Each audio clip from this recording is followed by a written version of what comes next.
We dream relentlessly in the space where souls roam free. Universe so wide, so vast, moments giving never last, floating through the starry past, journey far, we're going fast.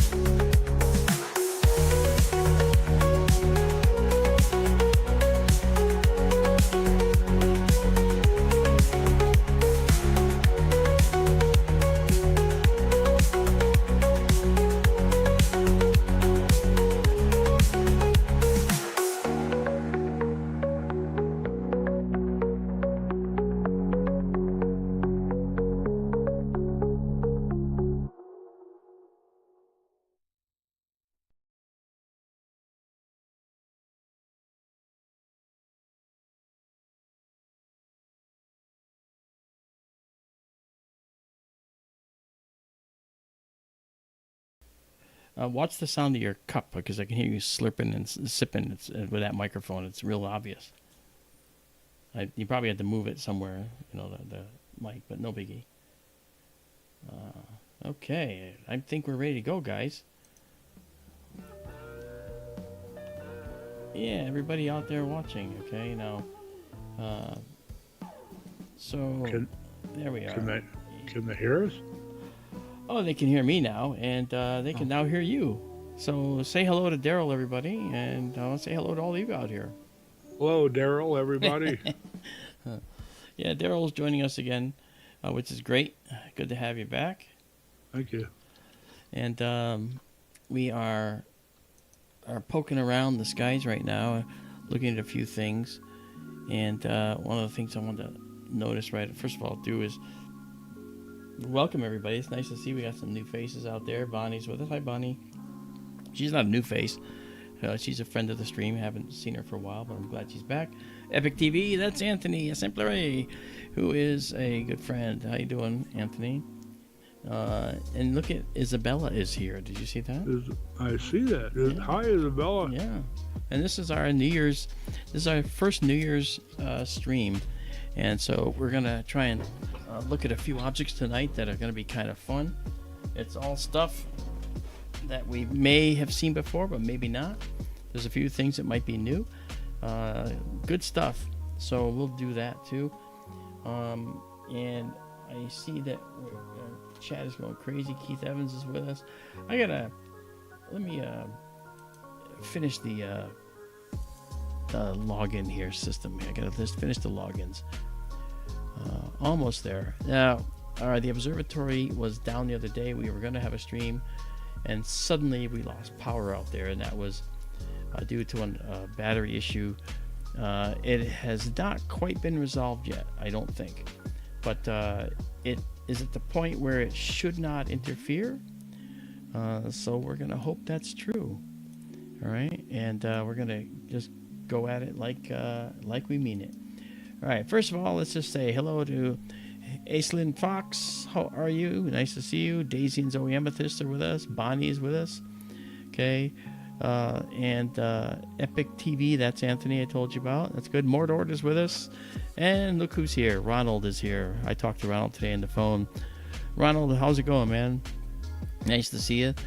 And that's Radio, by the way. That's Ronald.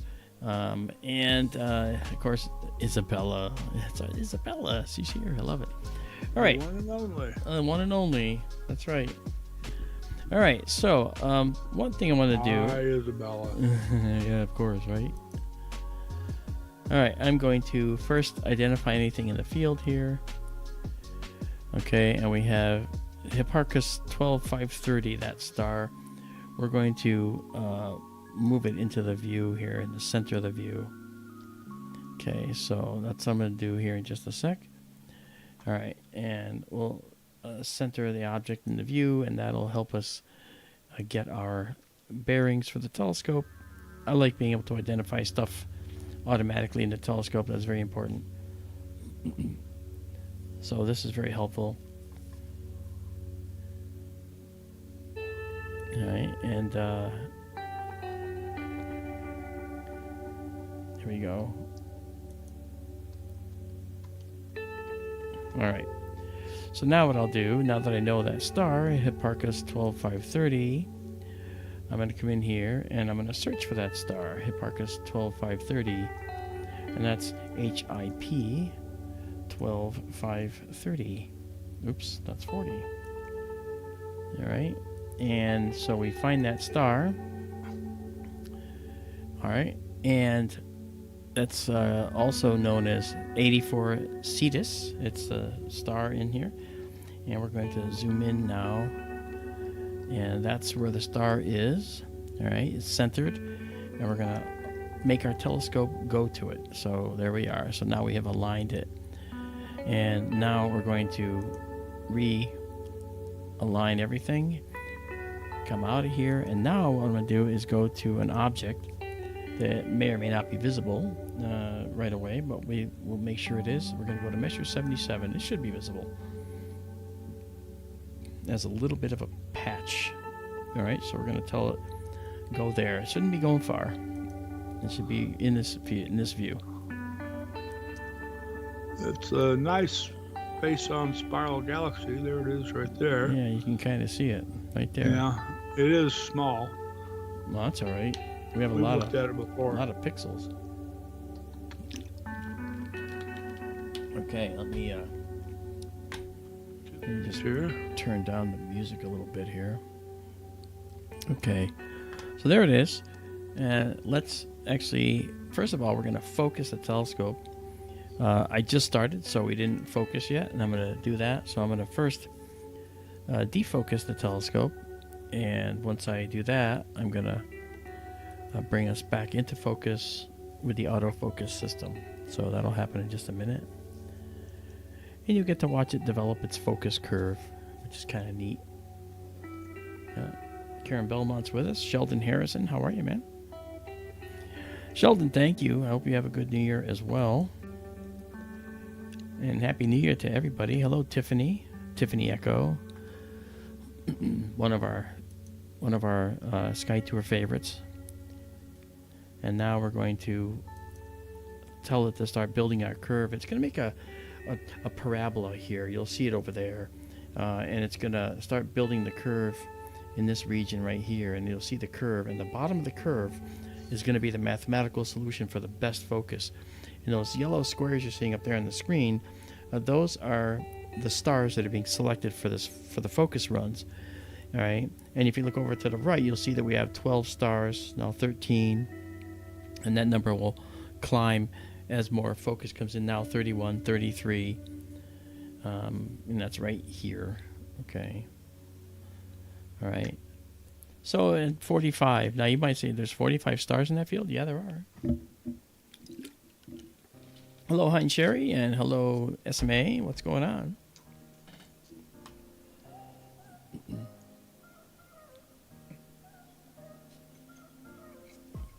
All right, so as our focus curve is being built, you'll see it's making a slope right here, and it's going to start coming back up. And as it comes back up, it is mathematically calculating the bottom of that curve, okay? And that bottom location is the point of best focus. All right, so the telescope goes through different focus ranges, and it measures the size of the focus range and builds a curve, what's called a best fit curve, to all of the points. And at the bottom of that curve right here, right about here, you'll see a line appear right about there. It should show up in a couple of seconds. There it is. And that is the best fit focus curve. So there it is, the bottom of that curve. Now we let it go a little longer. Okay, we're at step 10 of 12. And if we let it go... Excuse me. Oh, yeah, because I didn't hooten. And we let it get to all of its curves points, and then you see it'll bring the focuser out and in to the perfect focus realm. So right now, it's perfectly focused. All right, so now that we're perfectly focused, we're going to now start doing an exposure of this galaxy. And we're going to do a 25-second shot to begin with. All right, and this is cool. Our telescope is currently at minus 20 degrees Celsius, the sensor on the camera, I mean. And that's our target temperature. And our cooler is running at 67%, so it's comfortable right now. Hey, Rockstar.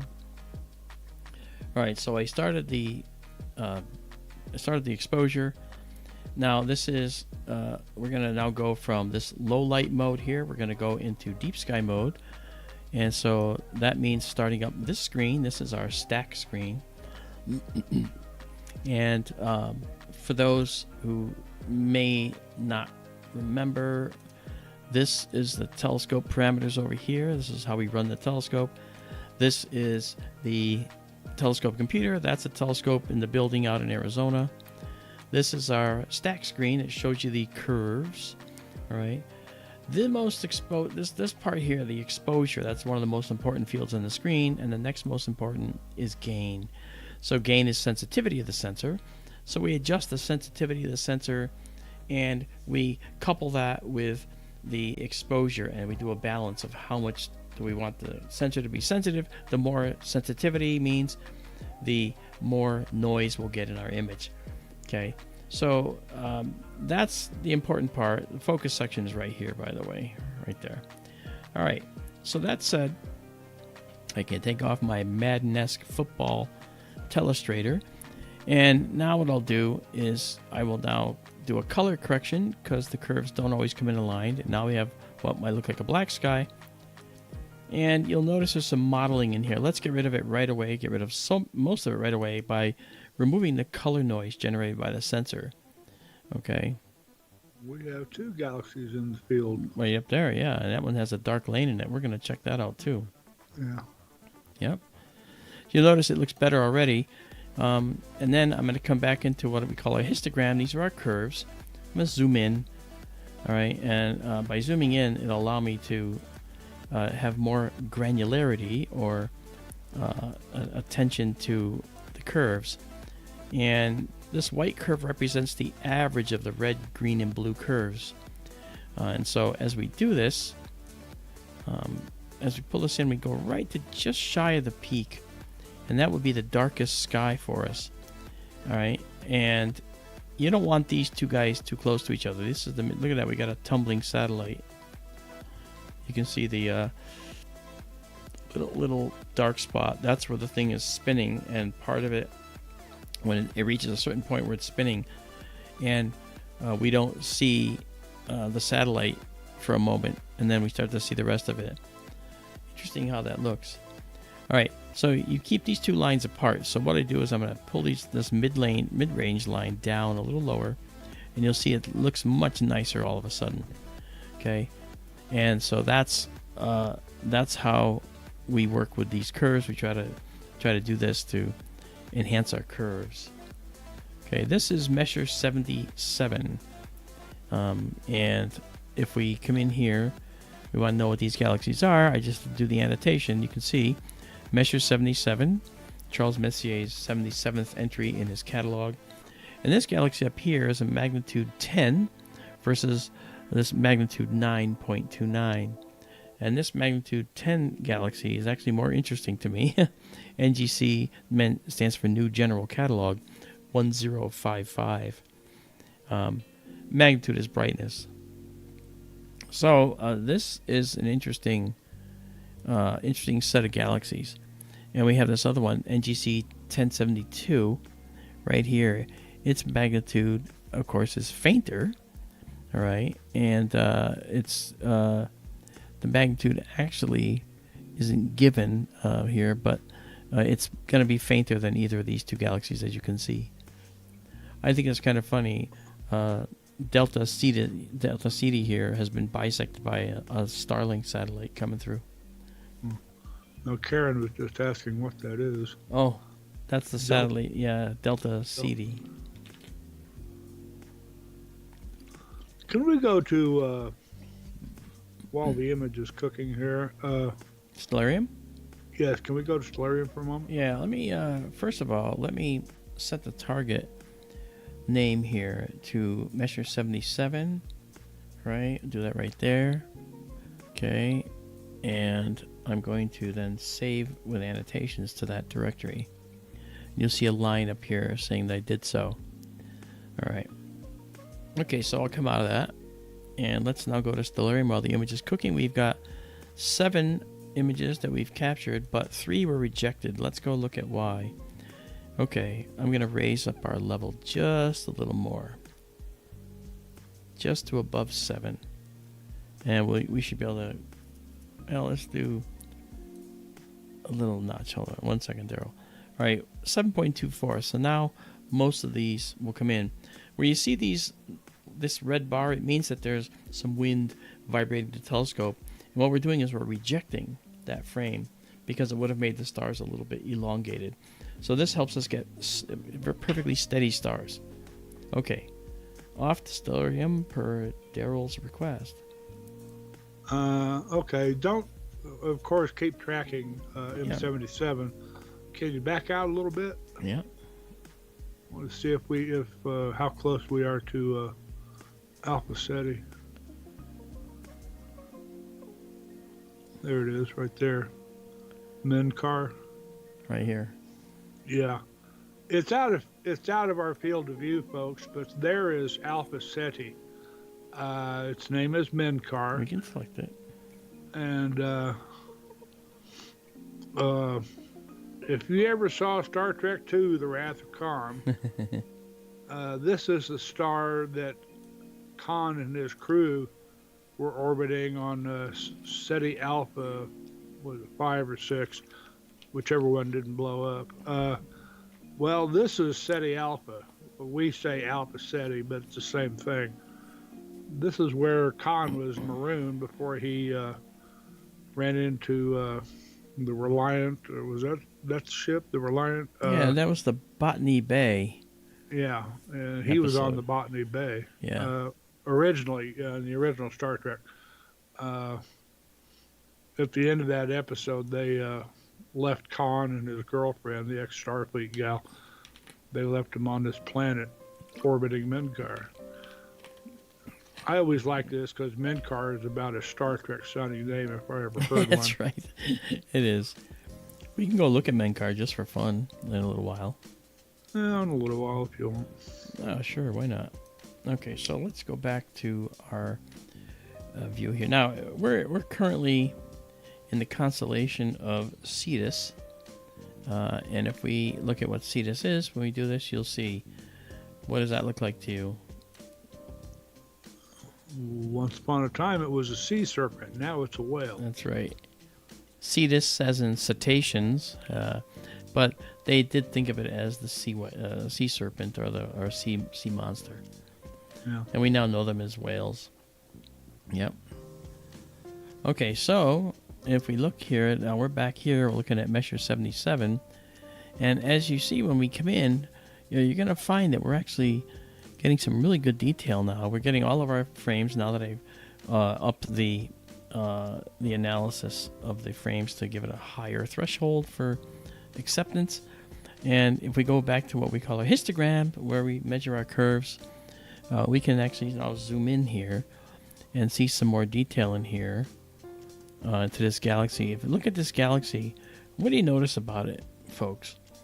When you look at this galaxy, there's some interesting features. I'm going to pull this down a little bit more to kind of make some of this more visible. Okay, you look in the middle, and we have this interesting nucleus, and we have these things here, but then we have this outer halo around this galaxy. Now, if we look at Messier 77, okay, this particular galaxy is known as an SA, the galaxy, but that what that means is the S means spiral, and the A means tightly wound arms, and we can see that the arms are really tightly wound, right?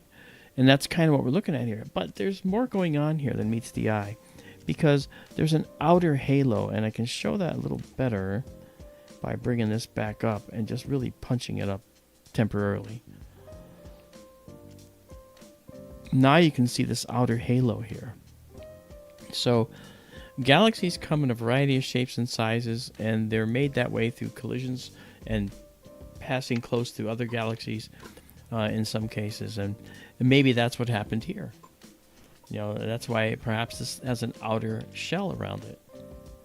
Interesting. Several bright areas inside that inner disk surrounding the nucleus. There's one down at about 5 o'clock, Right one there. at 3 o'clock, There's one about 12 o'clock, Yeah, let's zoom in more. one about 10 o'clock, and one about 9 through 7 o'clock. All right. So let's check those out. So Daryl's talking about one that's right here inside that box. One that's right here in this box. Are you talking about this one too? No, just beneath the one you marked at the left, there's another one. Right here? Yeah, it's longer. You don't talk about the star. You're talking about something right here? Right there. Yeah, that's a little hard to see, but it's just above the star in the box. And closer to the nucleus. Oh, I see what you're talking about. My mistake.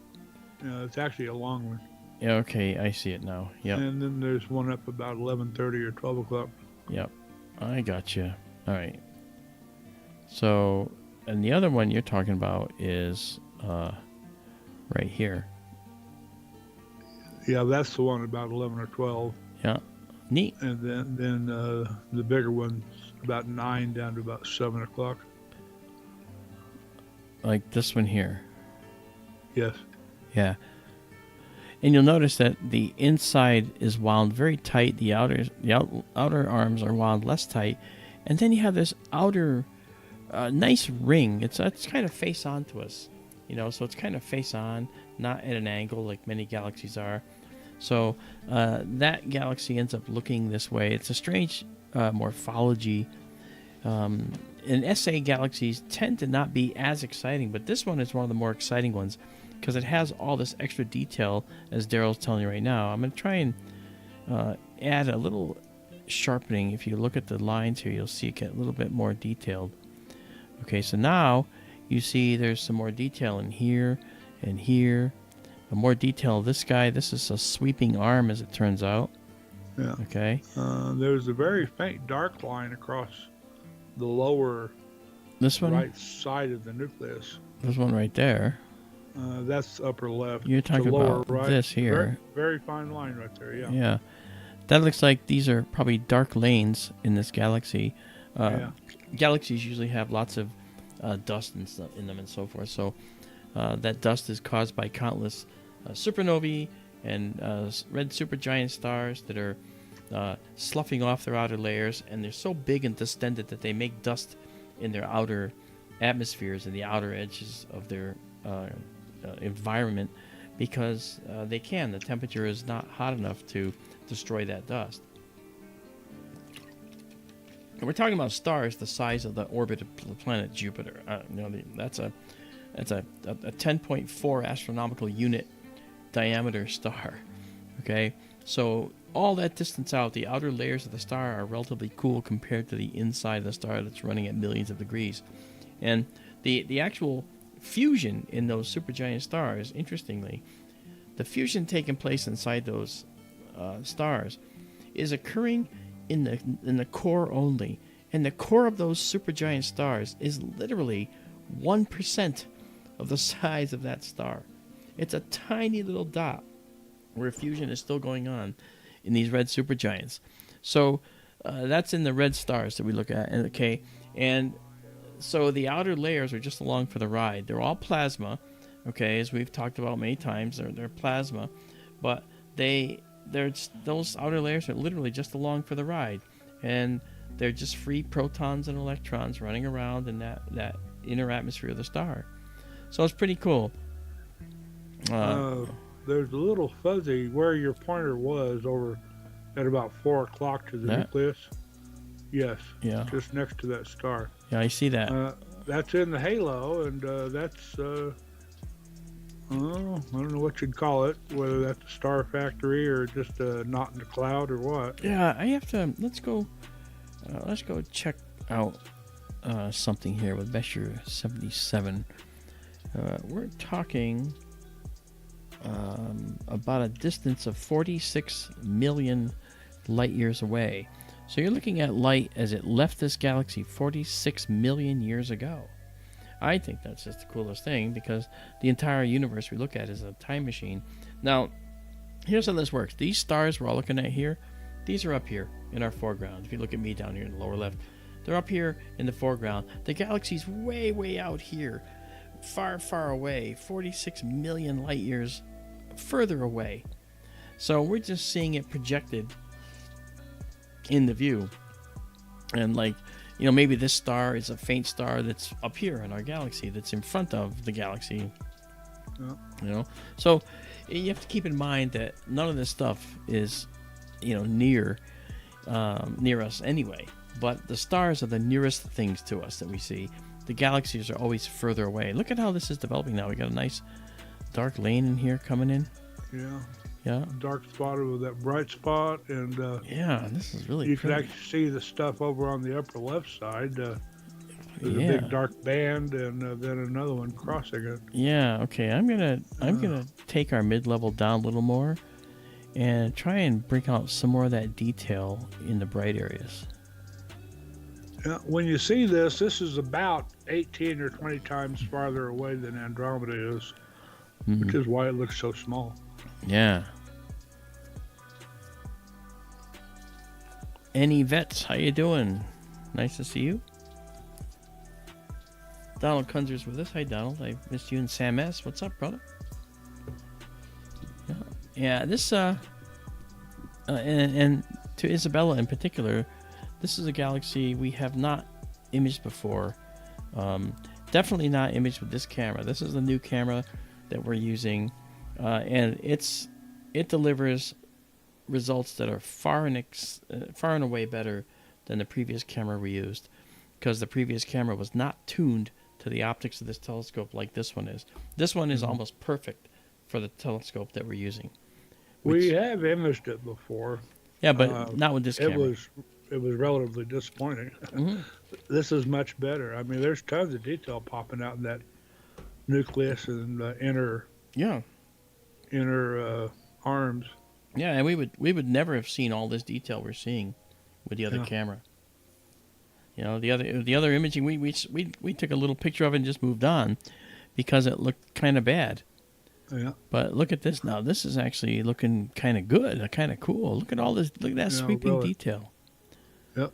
We can see these are all stuff that was literally lost to us on the other camera. So even though we imaged it, it's definitely not one that we have imaged with this camera. This camera has twice as many pixels in a slightly smaller field size than the previous camera. So we're literally getting, more than twice the improvement on our image capability now. Nevitz has a question for you. Okay. I just joined. What kind of camera? What is? Oh, sure, man. I called you any vets rather than Nevitz because I saw the word vets, but I don't know. Maybe it's Nevitz. So correct me. Here's the telescope right here. This telescope is 260 pounds of telescope out in the building 2,600 miles from me, where I am in Connecticut. It's a 10-inch telescope. We modified it. It runs at f10 normally, which is a photographic value of f10, a relatively slow instrument photographically.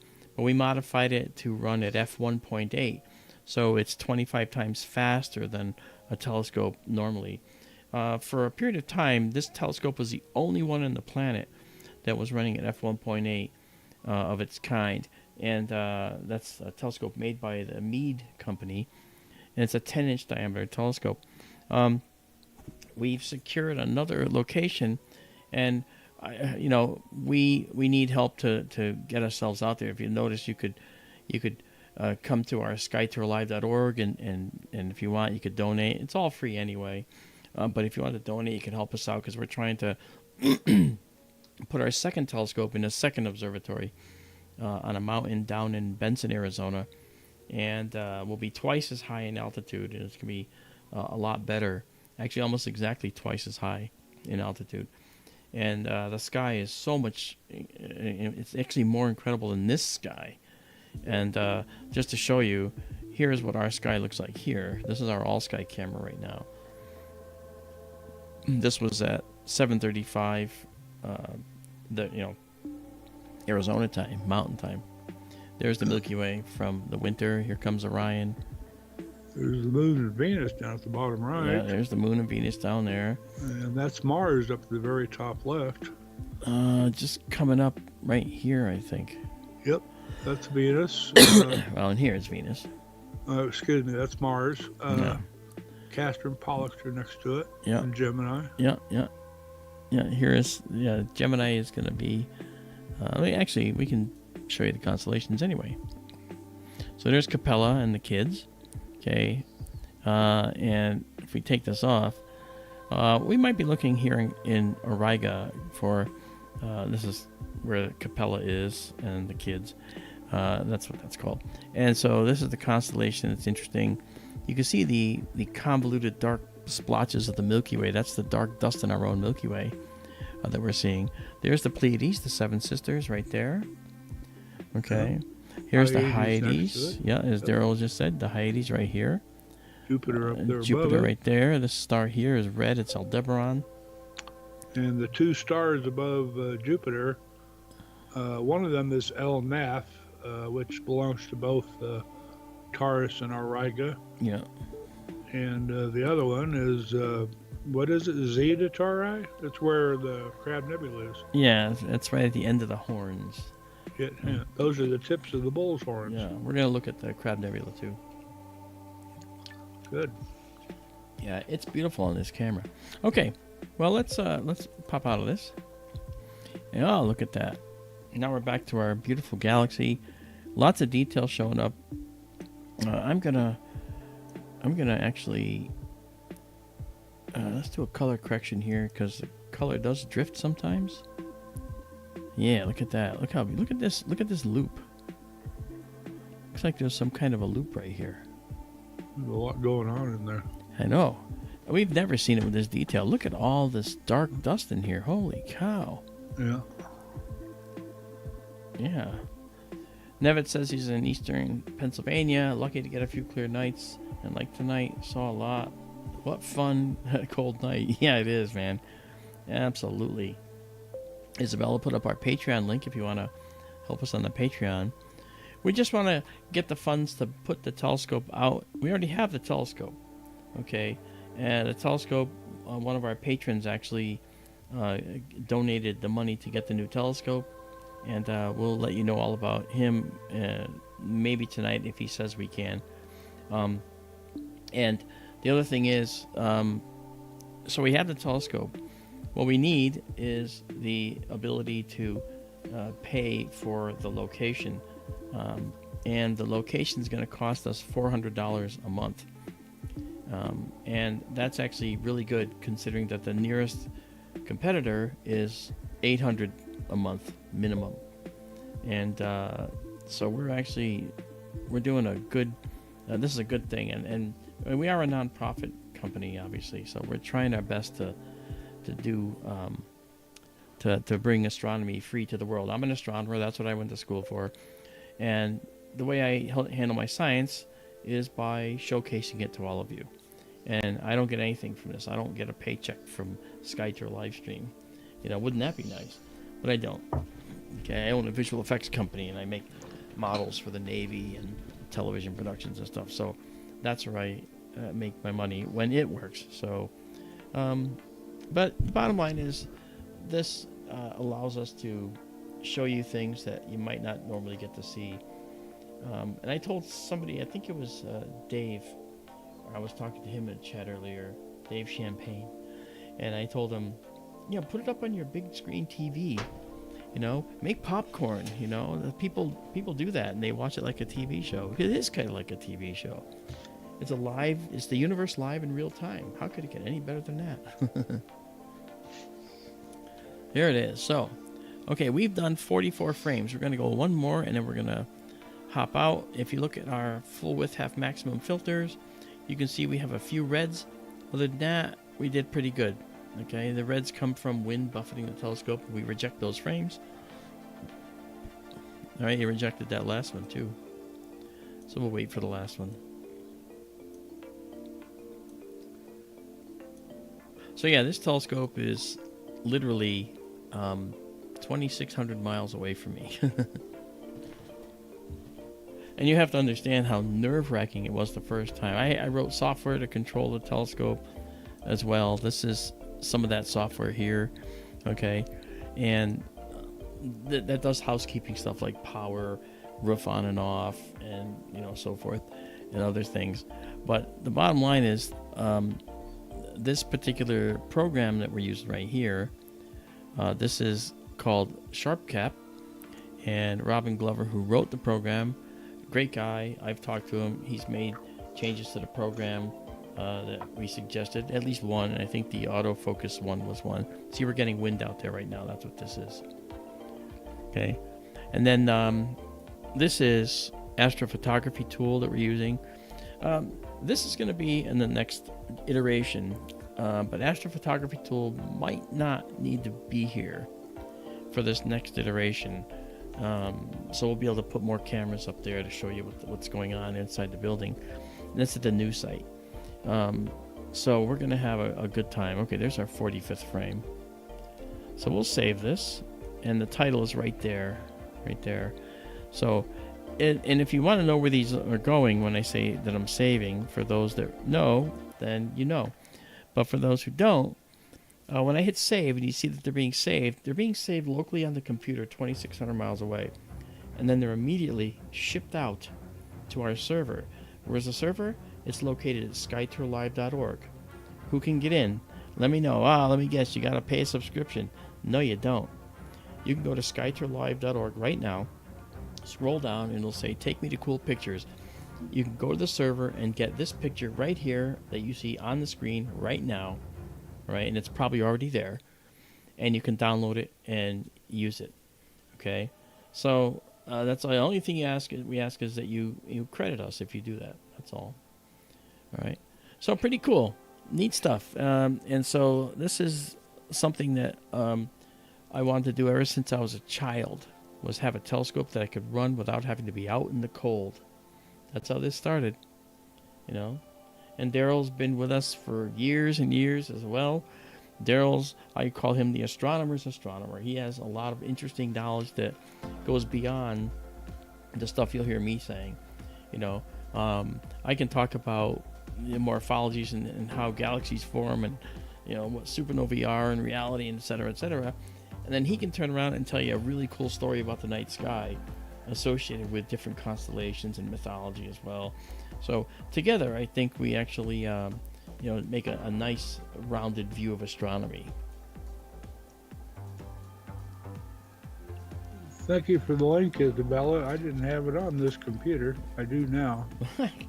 Okay, there you go. Thank you, Iz. Okay, we'll go to 50 and stop. Okay, so we own this object here. And it's going to come in since I've set the full width, have maximum value. There it is. So we'll save it.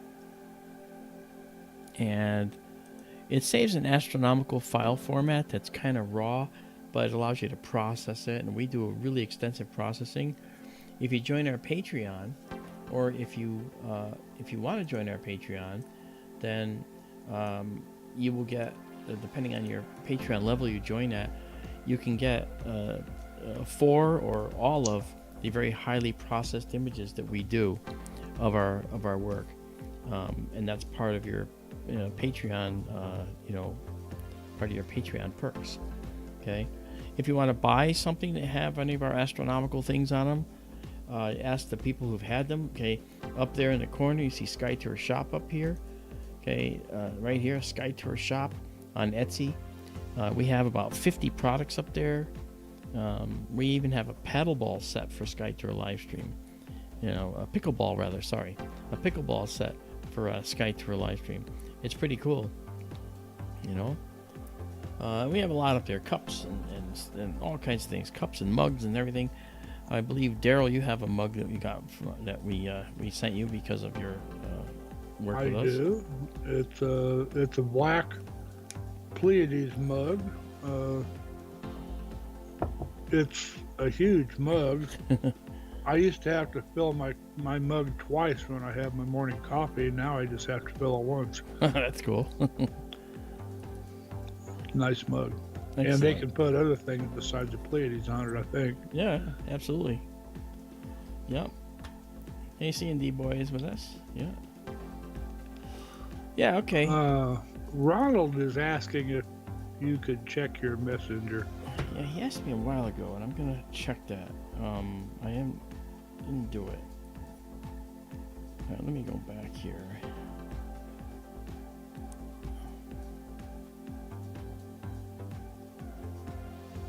Such a cool view we got of this tonight. I know. I mean, it's beautiful. Look where the telescope's pointing. It's kind of pointing, not straight up, but it's pointing up at higher elevation. Yeah. Ronald says, post your studio link here when you go live. Put your invite link in here so I can join the studio. I'm not yelling. I like that he wrote it in caps. I don't see the invite link. All right, Ronald, I'm not sure. Yeah, sorry about that.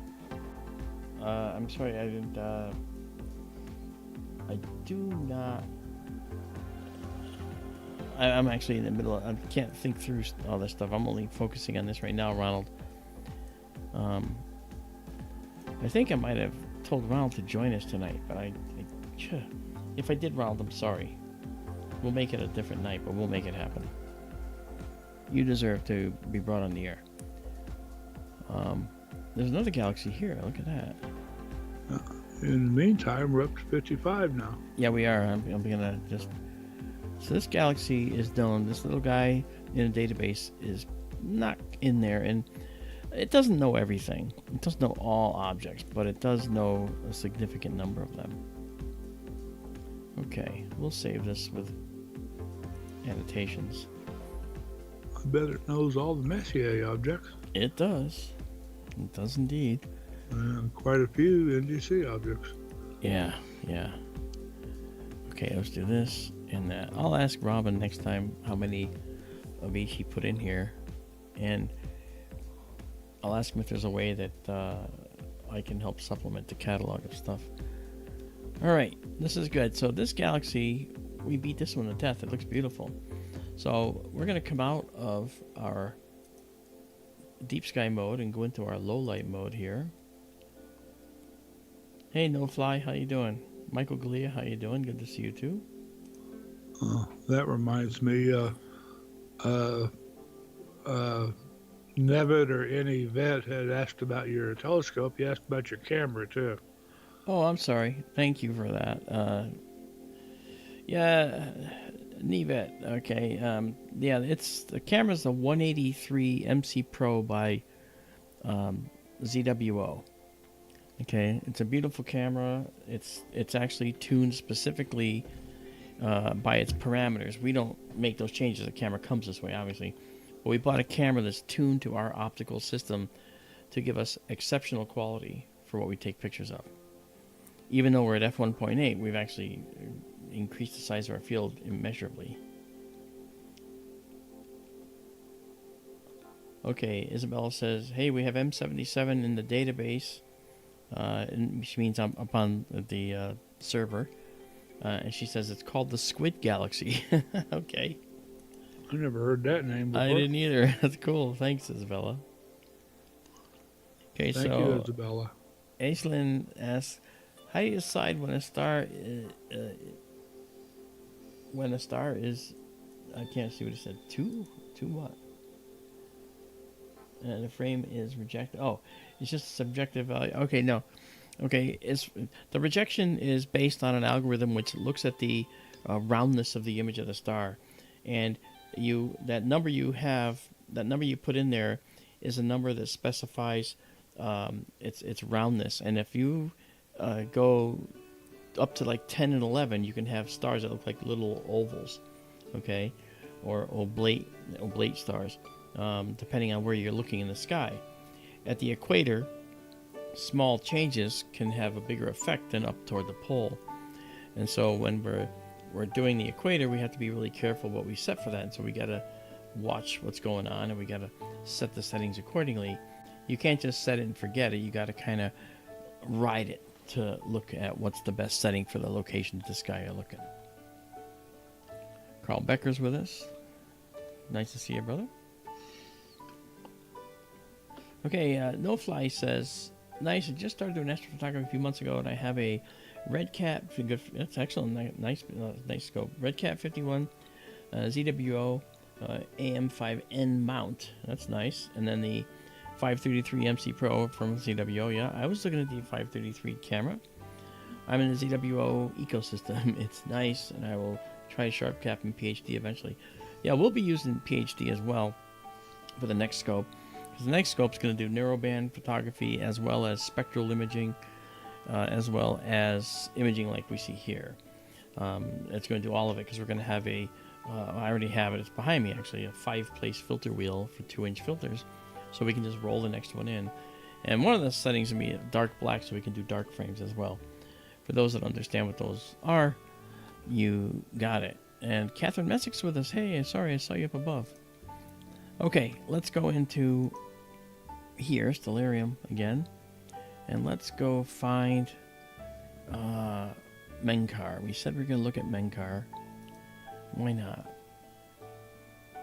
This is Alpha Ceti or Ceti Alpha. There we go. And this is for the Trek fans, so you can say you saw Ceti Alpha. You'll notice it's a orange-red star. It is. It's a class M. In the classes of stars we have, O, B, A, F, G, K, M. It's last on the list, and it goes from hottest and bluest to coolest and reddest. So this is a very large, giant star. Its outer atmosphere location is so far from the core, which in this particular star is maybe 15% the size of the star, maybe a little less. And the outer regions are cooler by enough so that we can get, other, the temperature would be lower out there. So we might find ourselves with an outer surface of a star like this, which is maybe about 3,000 Kelvin. Okay. So it's pretty cool. Now I'm going to just do what? Do you have the distance to this star? Yeah, I think I do. We'll do a 10-second shot here of Menkar, and then we'll go into our deep sky mode so you can kind of see the richness of the area here. You'll see the previous shot we took of that galaxy, and it'll go away now as we get Menkar. There's Menkar. Menkar. Yeah, so let me just come out here and do a color correction here, and then do this to kind of set up our, here we go. All right, that red ring you see, that's an artifact of a very fast photographic system. Okay, so you see these red rings. The nice thing about these rings is they show you the color of the star very nicely, and I think that was pretty cool. All right, so anyway,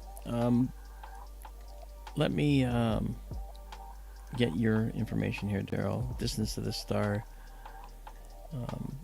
is about, it says it's like 249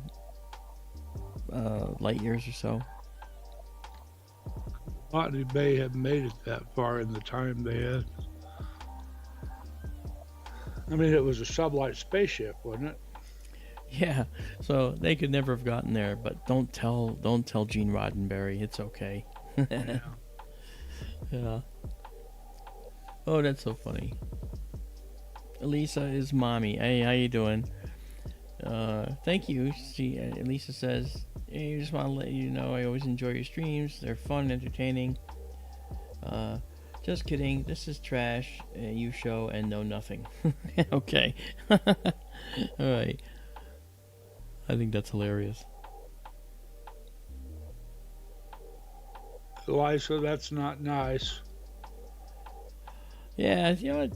You get. And your previous comment was questionable also. Yeah, Please I don't know what's be going nice. On. And I don't know what you guys are. Yeah, you get these people now and then, but don't worry. We have a SkyTour family that's strong and solid, and so they'll make short work of her if she's a her. You know, people like to hide behind the anonymity of the internet. Trust me, I know. All right, so there is SETI Alpha. Daryl says, this is SETI Alpha 5. Yeah, right. That's what Khan said. This is SETI Alpha 5. That's right. That's right. Yep. Hey, Richard Minnick, how you doing? Yeah, everybody gets trolls. Hey, look at that. Kevin Day is with us. My screen is flat. Hey, Kevin. How you doing, brother? I'm located, no fly. I'm in Connecticut. The telescope is out in the Arizona desert. So I'm running it from all the way across the country.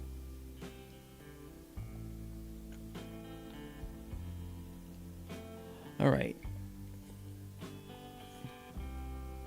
Okay, so there you go. So that gives you the color of the star, and some pretty cool, Star Trek references and stuff. Happy New Year to you, Kevin. I think I wished you a Happy New Year in Facebook earlier as well. Yeah, Kevin's a good friend. All right, so looking out of this, I'm not going to save this, but I just want you to see it. All right, and now we'll go back to our low light mode. And in this low light mode, we'll be able to move on and showcase something cool now beyond this. There we go. All right, so let's see now. Let's go to our Stellarium shot, and let's go see where.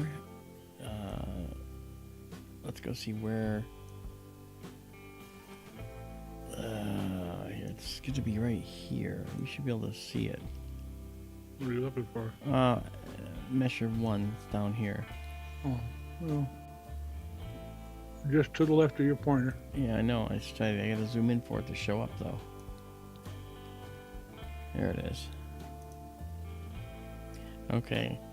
So we're going to go check this out. This is neat. This is the remnant of a star that exploded called a supernova.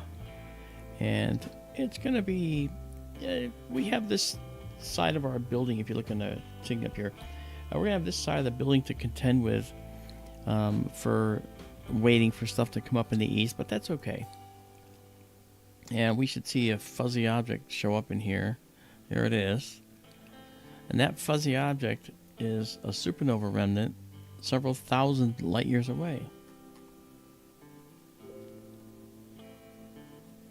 Okay, so what we'll do now is we'll go ahead and identify, even though I know what it is and I could move it in manually with no problem. But we'll do this. All right, it's the Crab Nebula. We're going to set that to be the target name. Okay, and we'll center it in the view. And then we'll do our exposure. And this object, when I photographed it with this camera the other night, I'm doing a personal stream. It was stunning. So you'll get to see this here. Okay, so there's M1, the Crab Nebula, right there. And now we're gonna do is we're gonna just do a 25-second stream. Shot.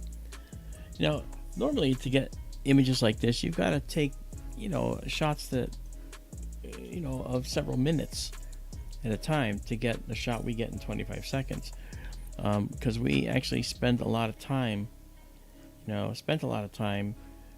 researching how to get our telescope to run fast. We use Starizona's Hyperstar system, which is really nice, and thanks to Dean Koenig down there, and David, those two guys, along with Scott and Steve down there, geniuses. They know everything there is to know. And hey, they even taught this astronomer a few things. Okay, so let's go down and bring out some color. Check it out. Okay, we're gonna work up the slope of our average curve and darken the background. Look at that. This is the remnant of a supernova. And you'll notice that there is something in the center that you'll see. You actually see the leftover remnant of the supernova explosion, which is known as a neutron star. But it is a neutron star that has a hot spot on it, and this hot spot is flashing us with a hot dose of radiation from thousands of light years away, so it's harmless to us, and we see it. And this little neutron star, known as a pulsar, because it pulses at us with this energy every so often, is actually spinning at a rate of about 33 times per second.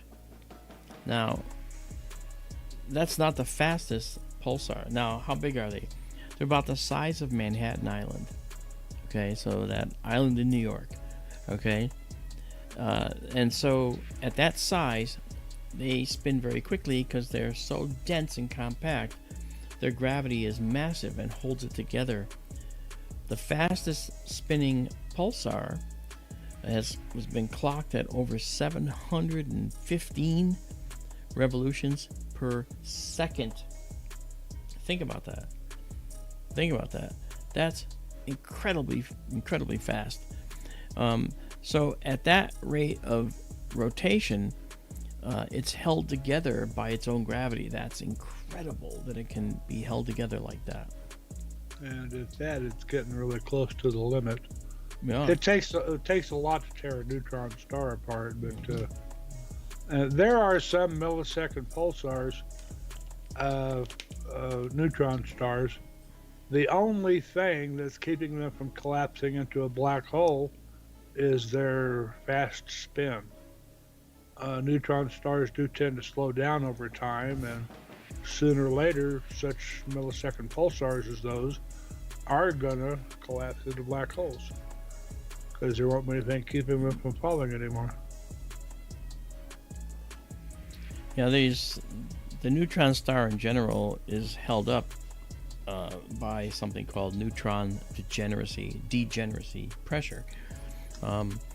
White dwarfs, which are the end state of stars less massive than those that create these kinds of pulsars that we're looking at here, white dwarfs are held together by what's called electron degeneracy. And you can think about it this way. Think of a checkerboard with all the empty squares, and you place an electron in each square, a different electron in each square. Only one electron can be in one square at a time. All right, so no other electron can share that square. Once you fill the board, you can't put any more in there. And so therefore, they are resistant to anything else you try to put in there. And that's what electron degeneracy is. Similarly, with neutron degeneracy, it's the same thing. Think of a checkerboard and fill all the squares with a neutron. Okay? And the reason that we call these neutron stars is because they're made mostly of neutrons, which, if you remember your elementary chemistry and stuff, you have protons, neutrons, electrons, muons, gluons, and so-ons. Okay? But it's protons and neutrons are interesting because so the neutrons are made through a process where the protons are turned into neutrons in a process that happens in these massive stars. And it's one of my lectures, that I give in astronomy about this whole process. But it's a fascinating way in which these stars end their existence. And so I like to talk about it, Stephen Chapman, hi there. First time guy, come on in, man. I've lurked 2 to 3 times in the past. New year, new interest. Excellent. New attempts to reach out to awesome communities. Hey, man, welcome. And we all welcome you. That's what we are around here. We are welcoming, if nothing else. Okay, let's I could just see the neutron star. Yeah, it's right there in the middle. Let me make it a little more obvious by dumping this brightness of the center down. Okay. There it is. See how it stands out now? And you see the colors. You say so. You can't see that? Well, I see it. Yeah. Okay, well, yeah, it's right there. Okay, this red here, and this red, and it's sprinkled throughout. You see this red. That's from hydrogen gas being ionized by this hot remnant, stellar remnant in here. Because this stuff you see here used to be part of the spherical star. And when the star blew up, it sent that material outward. And this material going outward then collided with the interstellar medium around it, and also the radiation from this hot star struck it, ionized that material, and made it so that the hydrogen gas would glow. The process is ionization, recombination. It's lengthy, but the green and teal-looking stuff here, this is oxygen. Now, it's interesting in the universe. We see a bunch of we see a bunch of different processes going on. We see a bunch of different colors, but the colors, the predominant colors we see in the universe are red and teal blue, like this right here, and then a cobalt blue. And what are those colors? Well, the red is the ionized hydrogen. It glows red.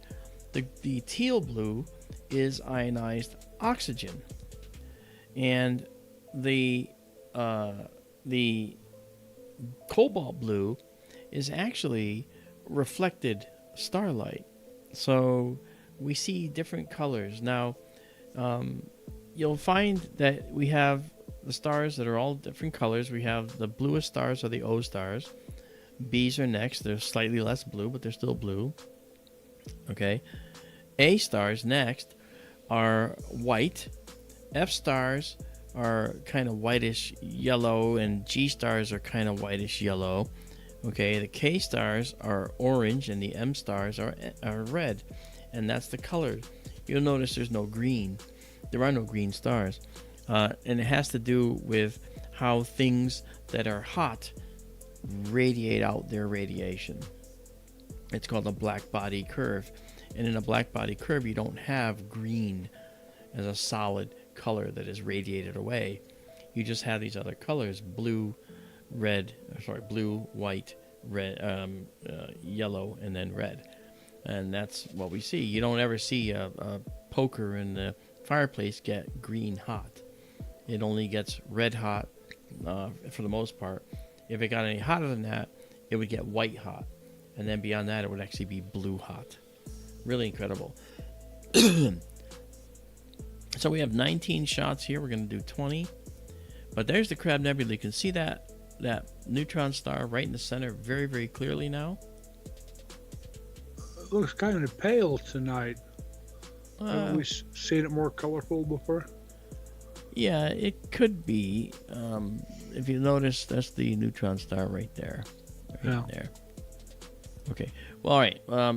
In terms of its color, you notice that the telescope is kind of on an angle. So we are angling toward the east a little bit right now. That side of the building is east side. This side here is the north side. The side the camera's looking from is the south side, and then we see the west side over here. Okay. So there's a lot that we're seeing. Sorry, it's over here. But this color that we're looking at here, we used to take pictures in black and white and talk about pale. This is what we saw when we would take pictures in the black and white. That's how they looked. And we never knew until we used a special filter what color meant what and what color was what. So the advent of color allowed us to see the different colors in here. Now, hydrogen, very plentiful. It's the number one element in the universe, most plentiful. The next one is helium, most plentiful. The next most plentiful one, believe it or not, is oxygen, this teal blue color. And then after that, all right, you have carbon, the fourth most abundant element in the entire universe. So I think that's pretty cool. Or it says a copper poker may give off some green flame. Actually, only if it's burning. Okay? Because burning copper does give off a green color. but only if it's burning. That's not the color of the actual metal when it's hot. The flame could be green from burning, but the metal is not going to be, won't be green. Ronald says, how long will that be like this? You mean this nebula is actually expanding. It's a supernova remnant. And we have about 100 years worth of data, and you can actually watch it expanding over the course of 100 years. I was about to say. That's It cool. is growing over time. It'll eventually disperse. It'll probably last for thousands of years. Yeah. Okay. All right, I'm going to go back down to this lower level here for now. And then with 25, I'm going to save it. And save it again. All right. Michael Hedrick had a question for you. Michael Hedrick, I didn't even know you were here. Good to see you, brother. All right, what did Michael Hedrick ask? Let's see. He says, "Psst, Mark, do we need to temp comp or focus? Forgive me, I know you're driving." Oh, yeah. When I went to the Crab Nebula, I did not refocus. And when he says temp comp, he's talking about temperature compensation right here. Okay? So when you hit this, depending on the temperature, the focus will be changed based on the curve that I had come up with in the past. So I will definitely revisit this. 'Cause you'll notice the stars are slightly out of focus down here, but that's probably why the star doesn't look as good in the center. But that's okay. I will save it like this, and we'll move on to the next thing. I'm glad to see a lot of new people here, as Izabela also pointed out. You know, why don't you consider joining our Patreon, guys? I mean, you can join our Patreon if you like. Go to Etsy's store, SkyTour shop, and check out our products we have that we put on blankets and sneakers, boxer shorts, mugs, glasses, travel mugs, playing cards, coasters, even pickleball kits like I mentioned earlier. So a lot of cool stuff out there that we would love to share with the world. Let me back out of this, get down to show you how big it is in our field. That's the size of this object in our field. Pretty cool, huh? We can get that detail by zooming in. Okay. I'll end here with this. That was the thought once upon a time, that heavier elements came from supernovas, gold, iron, gold, tungsten, etc. It's fashionable nowadays to say that some of the really heavy elements came from, neutron star mergers? Merging neutron stars seem to be responsible for most of the gold in the universe. And that explains why it's somewhat rare on the Earth, because there's not a lot of it to be had. But it does get dispersed by neutron star mergers that occurred in our nearby neighborhood, because over billions of years, we've certainly passed through a lot of the galaxy. We passed around the galaxy 20 times so far, just about, and gone around that many times. So therefore, we actually have spent a significant amount of time in the universe mixing up this material within our galaxy. So it makes perfect sense that we would, at some point, have a vein of gold, a bunch of gold atoms out there that mix from a neutron star merger, neutron star mergers at some point far away in the galaxy. Okay, let's get out of here. And let's go back to our low light mode for a minute, and to allow us to get to that next item here. Let's zoom in some more. Michael has another question. Has anyone ever found a toxic or heavy metal meteorite? Not to my knowledge. Yeah, not to my knowledge either, Mike. That's a fantastic question. They're talking about mining meteors nowadays. Yeah. Or asteroids out in space. and some of them are metal rich. Who knows Yeah. what's on them? Yeah. I mean, metal meteorites typically are nickel iron. Mm-hmm. There may be trace amounts of other elements in there. Yeah. Okay, let's see now. That's about the limit there. Let's see. What's the altitude on this?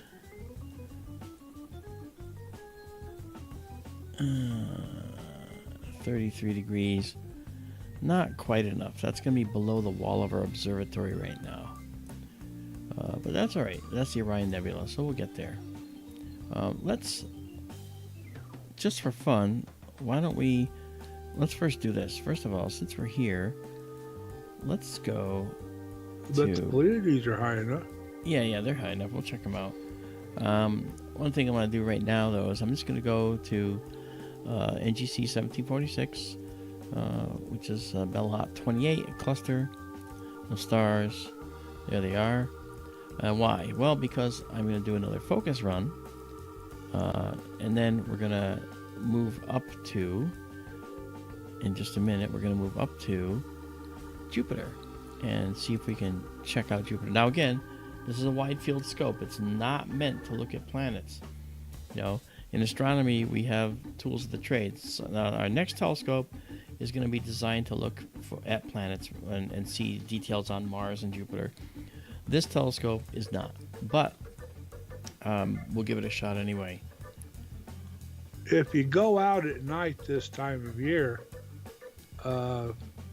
if you can find Jupiter, if you look down a good ways to Jupiter's lower left, you'll see a very bright red star-like object, and that is Mars.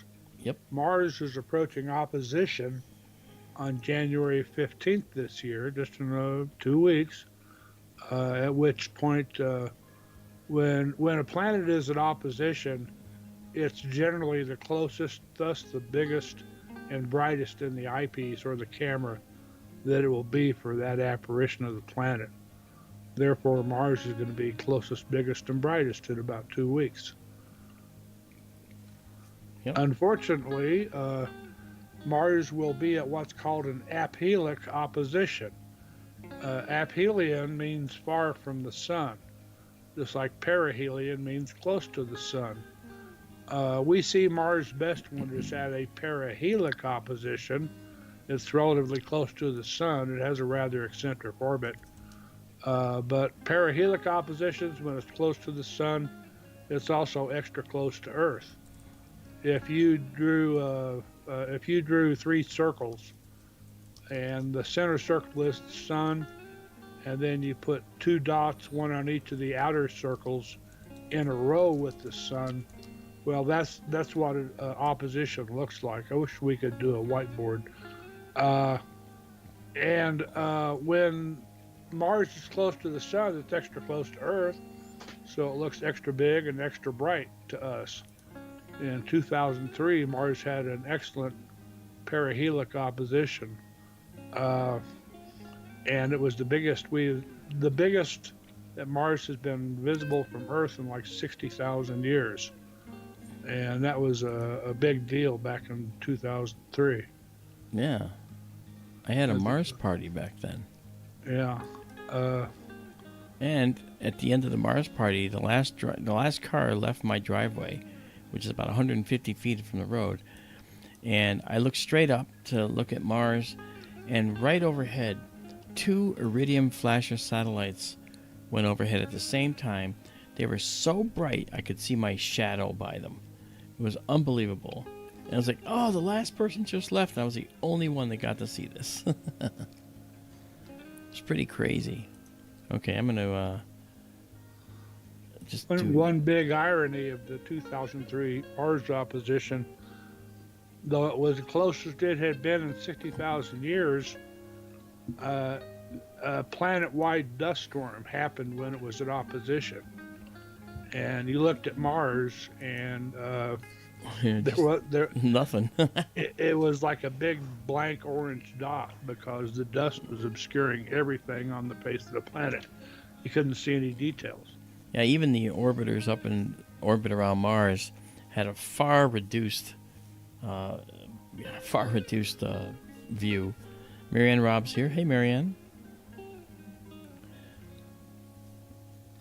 Okay.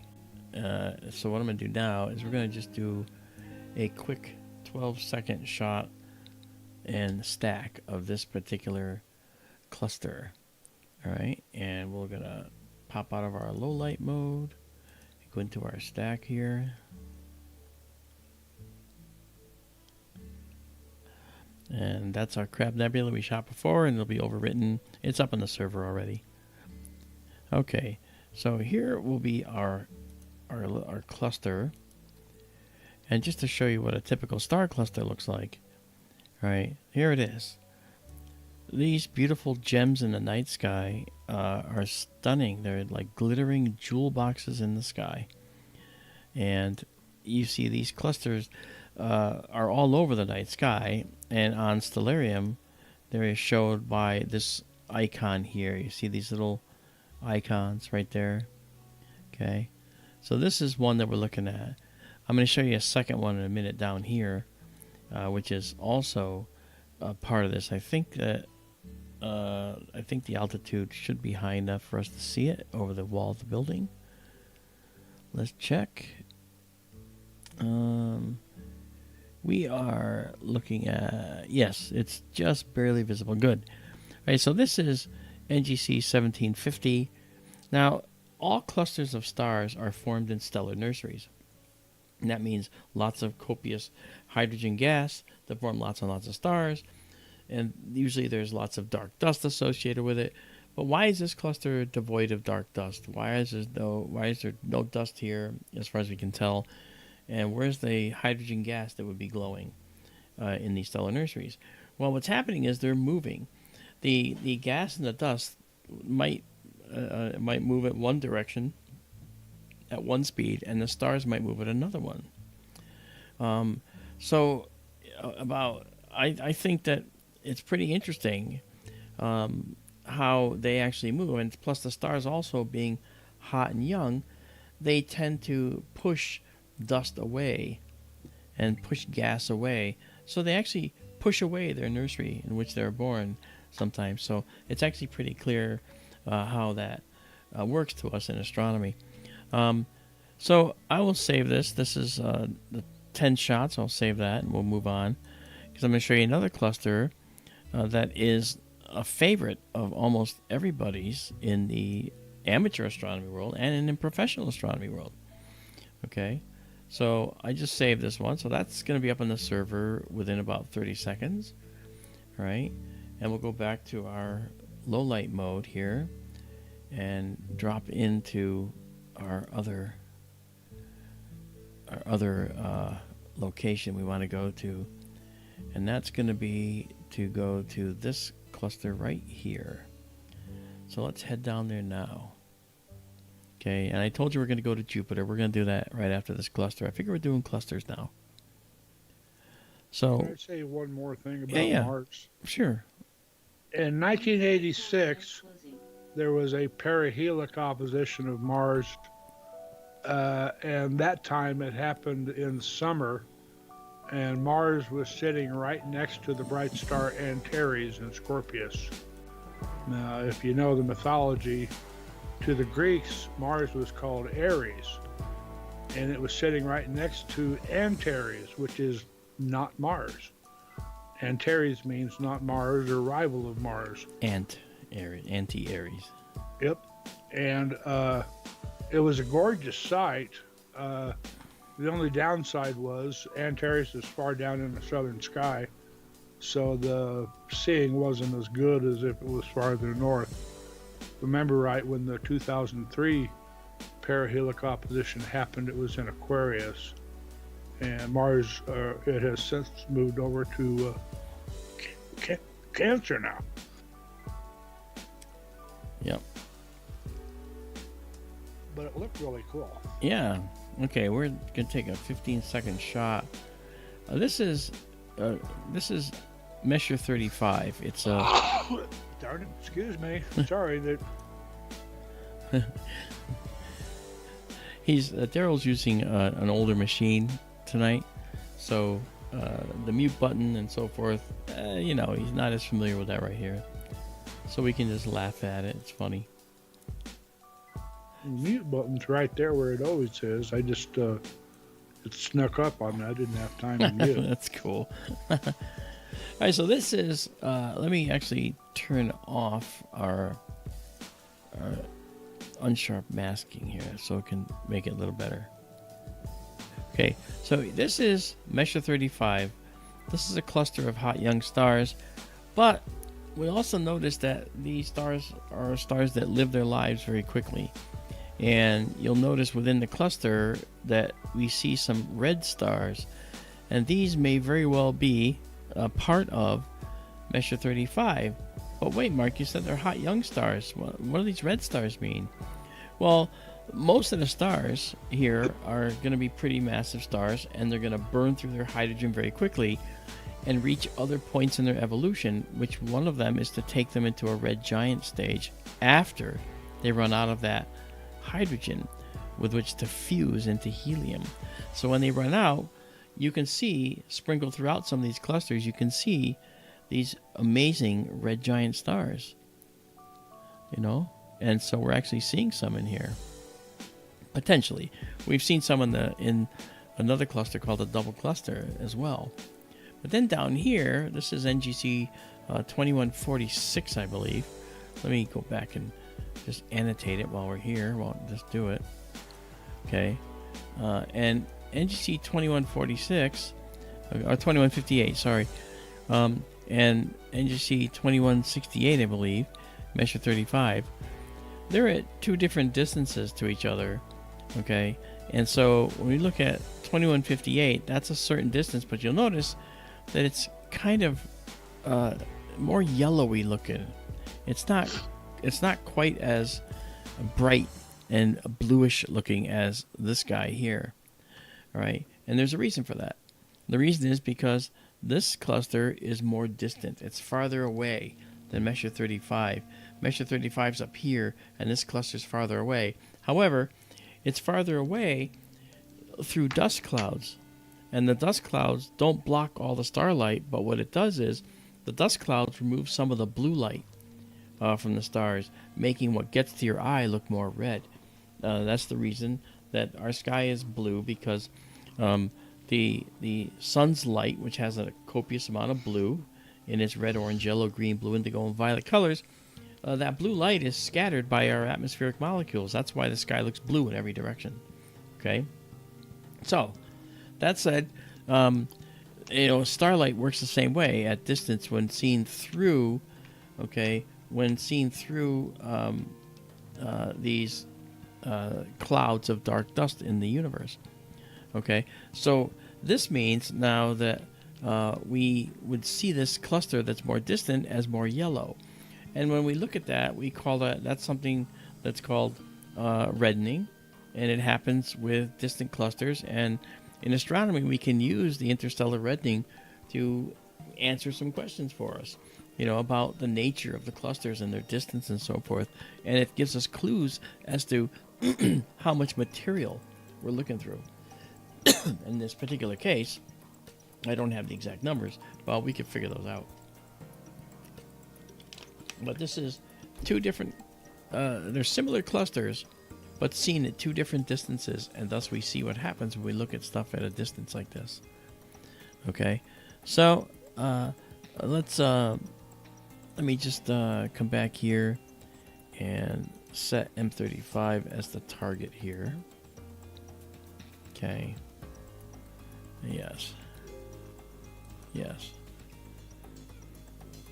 Okay, and now we'll save it with 16 frames. We don't need more than that. This shows plenty good. Then we'll run up to Jupiter, take a quick look at Jupiter, and move on from there. Can we take a quick look at this in Stellarium? Yeah.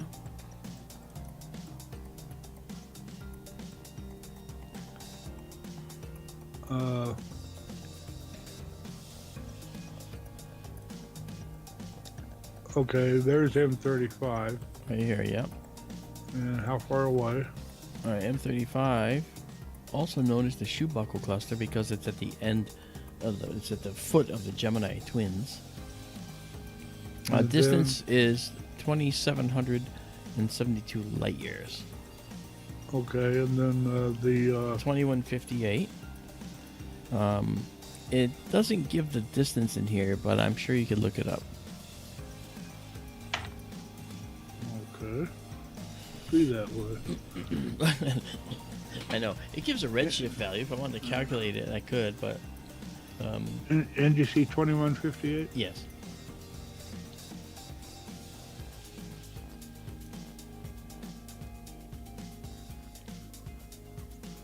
11,000 light years. Yeah, exactly. So it's more than 5 times the distance away. So it's going to have this interstellar reddening going on, and that's why it looks yellowish red here.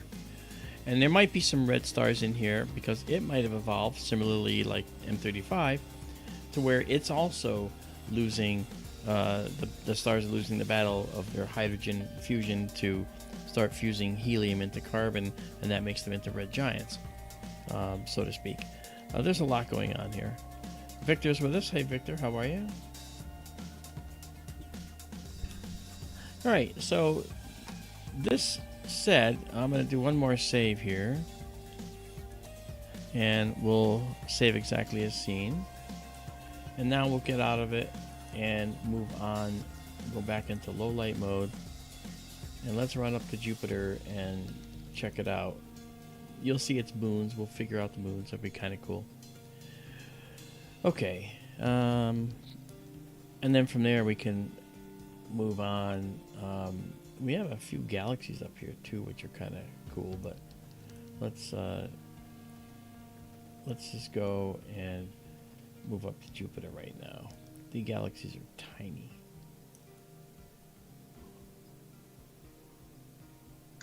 All right. Hey, Carl, thank you so much. That's very kind. Thank you so much, brother. Really, really nice. All right, let's go to Jupiter. Where's Jupiter? Hello? Why can't I see Jupiter?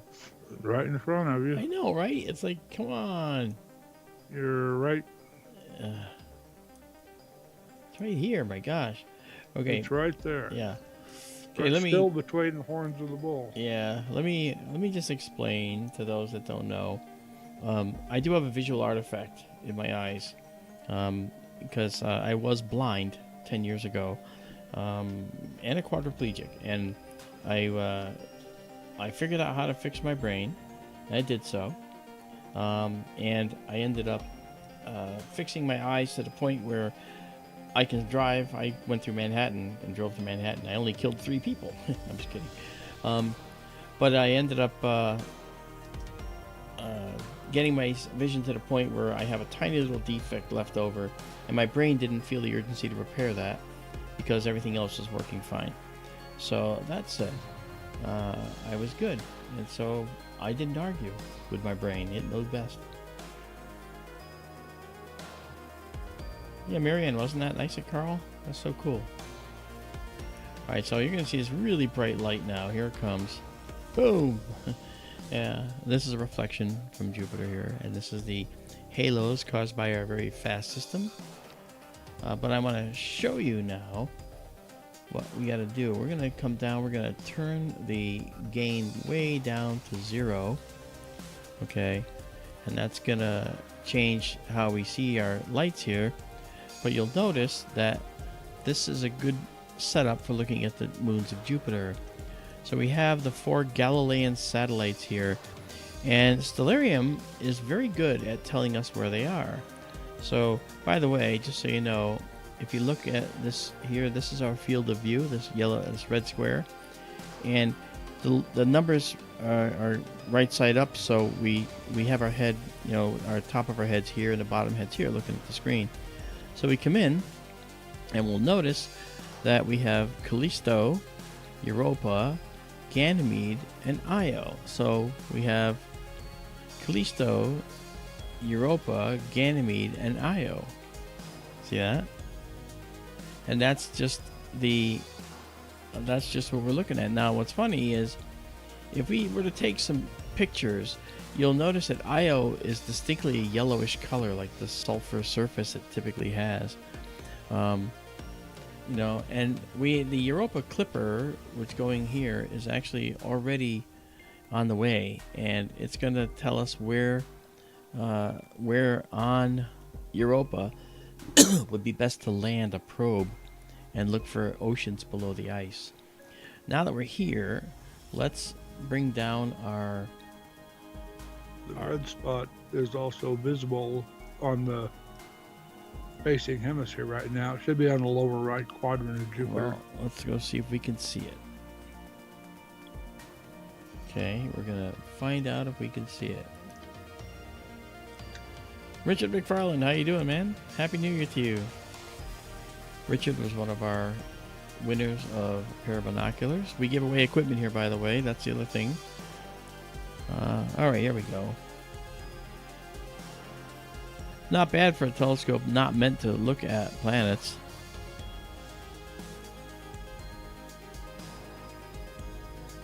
It looks like it's right there.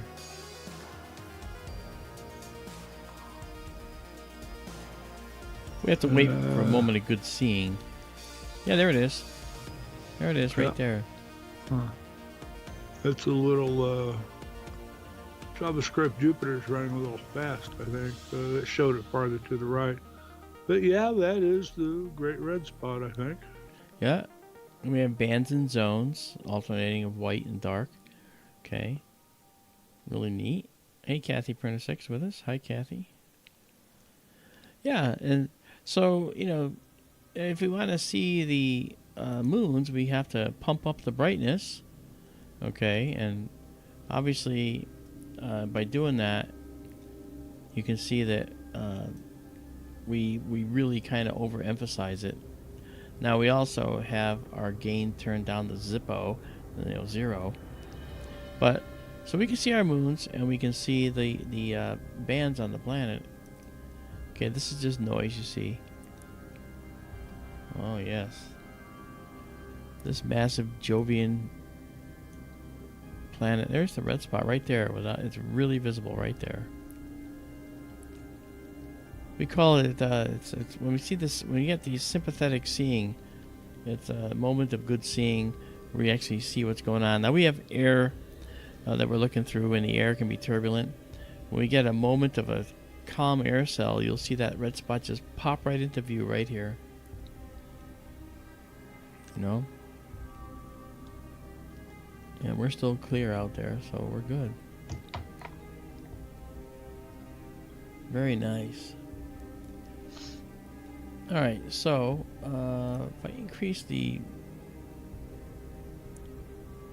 exposure a little bit, it's a little too much, but you can see the color of the bands pretty nicely. Very nice. The next telescope will show many more details on the surface of Jupiter that we're seeing here. We're looking at it with a non-planetary scope. So let's go back let's leave 5 astronomical units behind now. Okay. And let's bring back our gain to 250, which is what I use. It can go a lot higher. And let's go to our 1 second low light view, and from there we'll kick it up to give us this low light shot. All right, so there was Jupiter. And May I? Yeah. If you go out as soon as it's dark at night, this time of year, right now, as soon as it's dark and look up in the east, Jupiter's unmistakable. It's a brilliant kind of creamy white object, and as you can see there, it's between the horns of Taurus the Bull.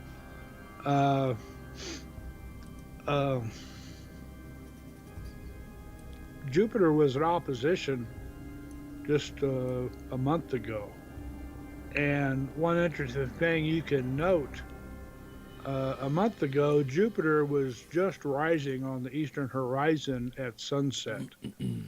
And in just 1 month, it has climbed so much higher in the sky. And what you're seeing when you look at that, that is Earth moving in its orbit faster than Jupiter. We have passed ahead of Jupiter. Jupiter was in opposition in December, and at that time we were in line, Jupiter, Earth, Sun, in a pretty straight line. That's called syzygy. And Daryl's favorite word. yes, always wanted to get that on the license plate. Anyway, a month ago, Jupiter was just rising at sunset. And now, a month later, you can see how much higher it has climbed in the sky. And when we see that difference over the course of a month, that is all Earth running ahead of Jupiter in the respective orbits. So we have gotten that much farther ahead of Jupiter in 1 month. Okay. Oh, fantastic! Thank you, guys. All right. Now let's go up here, and I'm gonna take us now here, and this will be somewhat brief, I think, but we've done this before. But I want to show folks, the new folks especially, the Pleiades, the Seven Sisters, on our all-sky cam. You can see the Pleiades right here. Okay, there they are. So we're going right there to look at those. All right, and now here are the Pleiades right here. Interesting thing about the Pleiades is that when you're looking at these stars, you might look at that pattern and say, I've seen that before. Well, you have, because that's the logo of the Subaru, right? And the origin of the word Subaru can be traced back to a call for unity, and so these stars represent unification and unity. Now, what's interesting is you see a few stars in this shot, okay? And even if we take a deep shot, which we will, you'll see a few more, but you're still not seeing all the stars that are part of this cluster. Was it 1,000 stars that are part of this particular cluster? Every little dot you see is perhaps one of the stars within this cluster, but these guys are the headliners, okay? Atlas and Pleione, Alcyone, Merope, Maya up here, and Electra. Okay, these are the primary players in the Pleiades here. I forget that name, okay? But either way, now let's just do a 15-second shot. We don't need to go much more than that because the Pleiades showcase something else really interesting. And I want to show it to you because I really like the understanding we've gained by looking at the Pleiades and examining our own place in the universe. It's pretty cool. And when when this comes up, I can explain. Right? So here it is. Here is the Pleiades, the first image. You'll notice that there's all kinds of stuff in the way. What is all that? This is actually dust between us and the Pleiades. The Pleiades are actually flying through as a young cluster of not O stars, but B stars, so the second hottest, relatively speaking. Okay, these stars are actually moving through this dust in our local universe. And that dust happens to be something that might, according to some of the more recent studies, might actually extend all the way to us. We might also be looking at the universe through this dust and just never really knew it. This is kind of interesting, you know? So I think that's pretty cool. If you're under a decent sky and you look up and see the Pleiades, it's called the Seven Sisters. Most people see six, as Mort says. If you stare at it, you'll see that little bitty dipper shape. Yeah. But if you avert your vision, you will see a hazy patch of light. Imagine you're holding a postage stamp between your thumb and forefinger out at arm's length. You will see a hazy patch of light surrounding those 6 or 7 stars, and that is the dust and all those thousand stars making all that light in that That's right. hazy patch. Yep. And that hazy. Let me go. See, I forgot to set this. I gotta set this again. I had that too low for this altitude. Sorry about that. Yeah. So what happens is this dust here is that cobalt blue we've been talking about. All right. It doesn't quite look that way now, but it really is a more of a cobalt blue. That shows it better with a little color correction as we get more data. So what's happening is these stars have copious blue light in their spectrum. In fact, they give off more blue light than other colors. They don't give off any red. Every spectrum has red, orange, yellow, green, blue, indigo, and violet in it, right? Well, these stars have a lot of blue. So they'll have some red and some orange and some yellow, but then the blue is really extensive. Well, that blue light passing through the dust is scattered by the dust. That frequency, high frequency light, which is blue, right? And blue light is the among the highest visible light frequency. And so when we look at that light coming through, it's being scattered by the dust particles because they're about a micron in size each, which is a very, very small value.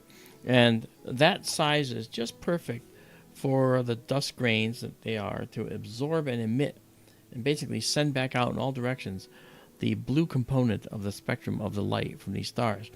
That's a special process called scattering.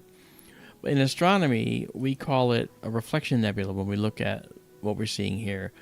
And people say, well, the light from the stars is being reflected off of the dust. And that's kind of sort of true, but not really true. I mean, it is true to some extent, okay? But it's more scattering. It's being scattered off of these, off of the dust particles. And so we see this beautiful dust cloud. But the stars weren't formed here. The stars are moving through it, okay? And so this gave rise to new research which shows that the reason we know that, by the way, is the dust cloud is moving one direction and the stars are moving another. So they're just crossing in the night, the forever night, the eternal night of deep, dark space. And so this dust then is part of a network of clouds. Now, the starlight here is affecting this dust with its gravity. It's pulling the dust a little bit. Okay, each star has its own gravity, so locally it's going to pull along some of that dust with it. And we'll see that over time, perhaps in the future. But this right here, this is a small nebula around the star Maya. This is Maya. And this is called the Maya Nebula. Down here, this star is Merope, Merope. And Merope has this combed look. You see how it looks like a comb, like bringing a comb through sand, and you get these strands. That's what this looks like. This combed view is something that we see down here at the Merope Nebula. And then there's areas that are just cloudy in nature. Alcyone has sort of like a rough cloud around it. Electra has its own little cloud near it, and so forth. But this is the universe. Now, where did this dust come from? This dust came at one point in the past, actually, from a variety of different sources. Among them, supernovae and red giant stars, where the stars, when they finally, ended their existence, they had this material on the outside that had formed molecules, and it was let off as the star died, is what's called a thermal pulse. The star just kind of erupted and went back down the calm, erupted and went back down the calm. And so when it did that, this material got sloughed off. And, so that happens too. So the dust eventually gets scattered around the galaxy. Because remember, the stars are orbiting the galaxy. And they're tugging and pulling, and over billions of years, they kind of spread stuff out. And so we see that. And as I said, we might be in this cloud of dust. And these stars are about 400 light years away. So being that they're about 400 light years away, we know that these stars and that dust cloud could conceivably extend all the way to us. So there's studies now underway to try and find out if we are also in this Pleiades dust cloud as well.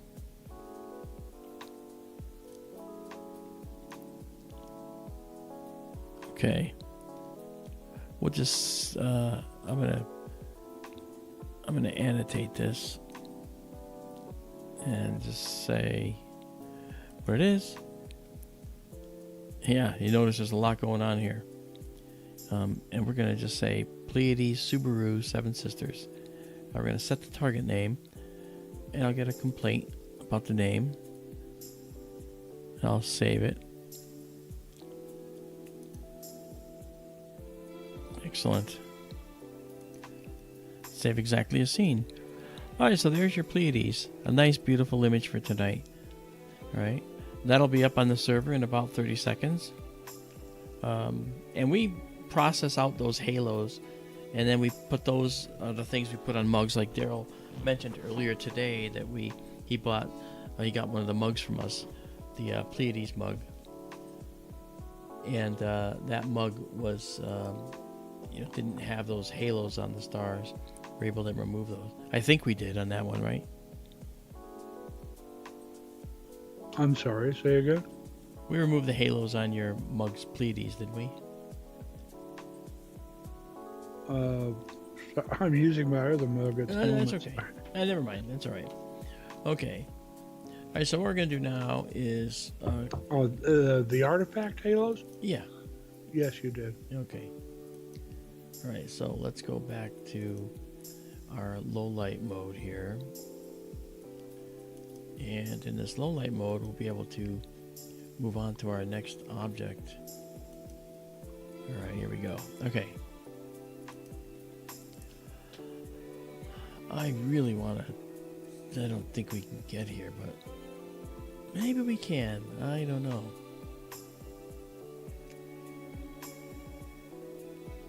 I'll try this first. This is cool. If we can do this, we can do the other, and that's what I want to try. We're going to go to another cluster right now, and you watch the telescope, and it's going to be kind of low. We might be occluded by the... It's right there, so we got it partially. I think we might actually have the whole thing without being occluded. This low angle shot looking up from the back of the telescope shows us. So here's this cluster I wanted to show you.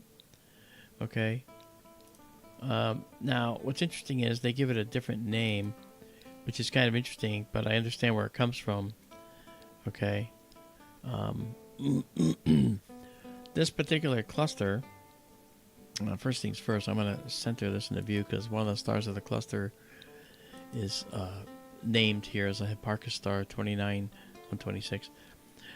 Hipparchus catalog is a catalog of stars.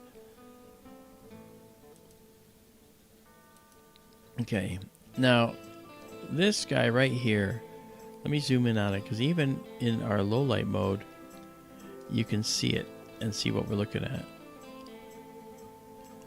Do you see this? What do you see there, guys? Put it in the chat if you see it.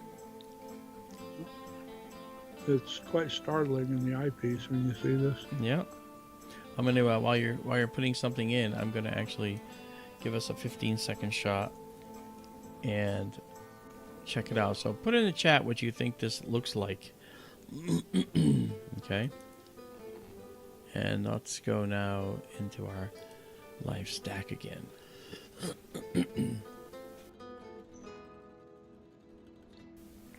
This will be overwritten in the buffer, but not up on the server. Kelvin Pacheco says 37. Sheldon Harrison says 37. Yes, it's known as the 37 cluster. Exactly so. However, what's interesting is that's not the name if you have a telescope that reverses the field, which this one does. I'm swapping. I'm rotating the field in this telescope. In other ones, it's it's called the L and something LE cluster, because if it's upside down and backwards, you'll see an L and an E. You won't see a 3 and a 7. Yeah, it's pretty cool. So yeah, so it depends on the kind of telescope you have, how you will see this and characterize it. Isn't that cool? And you'll notice that the 37 cluster also has some red stars in it as well. And let me darken up the background here. Looks like a jewel box, doesn't it? Look at that. There's a 3. And there's a 7. At least, to our eye, we make it a 7, a 3 and a 7, don't we? Yeah. Nevitz Forever says, too bad it's not 42. That would have been perfect. Yes, 42, the answer to life, the universe, and everything. Right? Yeah. Really cool. Yeah, Kathy says, definitely a 3 and a 7. Yeah. And so that's the 37 cluster. I think that's really neat. I'm going to actually write that target name up here. I usually write the target name if I don't want to take what they say. And we got 8. So we'll go to 10 and save it.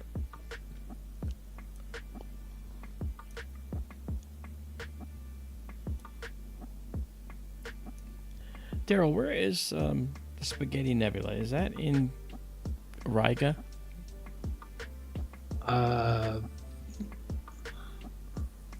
Maybe. I don't remember offhand. Okay. Stephen Ireland, how you doing? Let me look real quick. Welcome.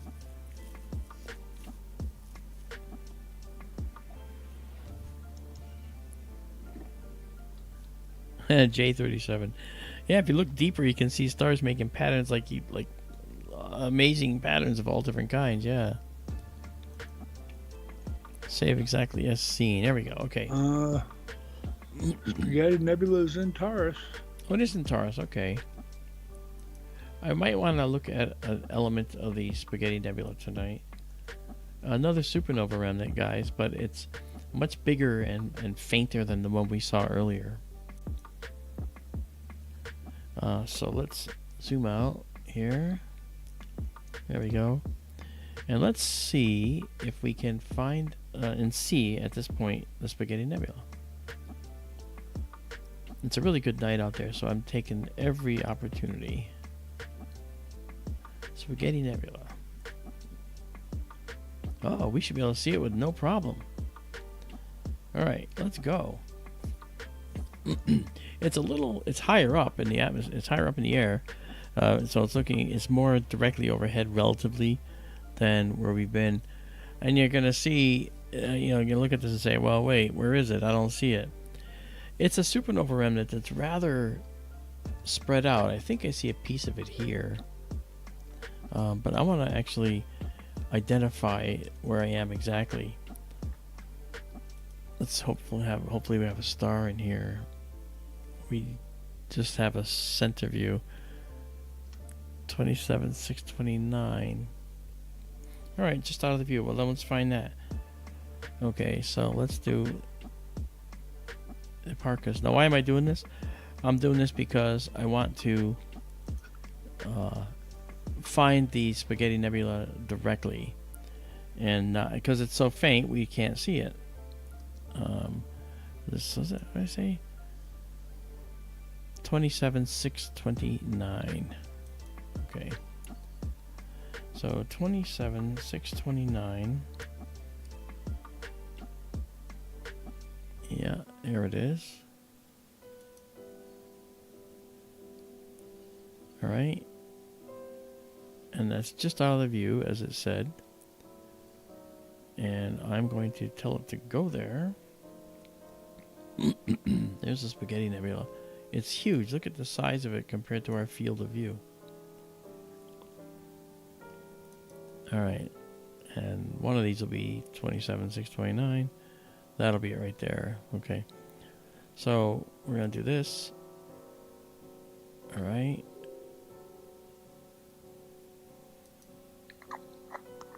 All right. And then what we'll do is we'll center it in the view. So we'll move it to the center of the view. Is this a new feature? I saw you do that a minute ago. Yep, it's something new.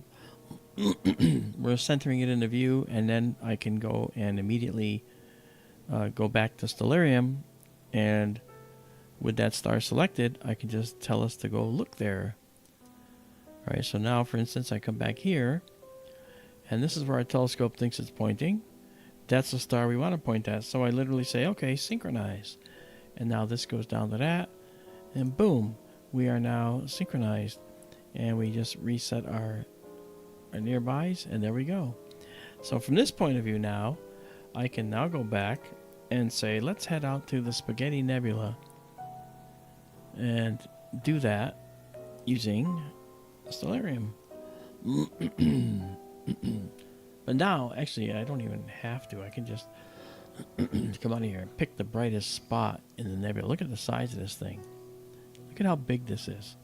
That's a supernova remnant of major proportions, guys.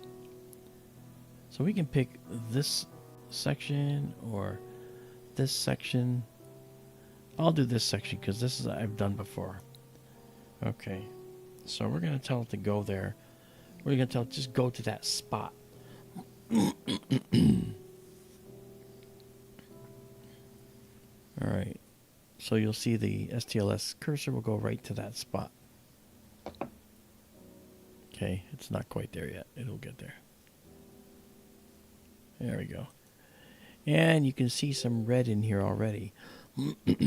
So, let's now go do a slightly longer exposure, and we're going to go to 300 gain. So we're going to go a little more, like that.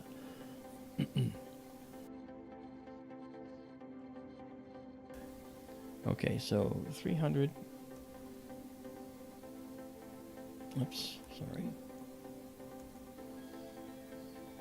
Okay, 300 takes us there. Good. All right.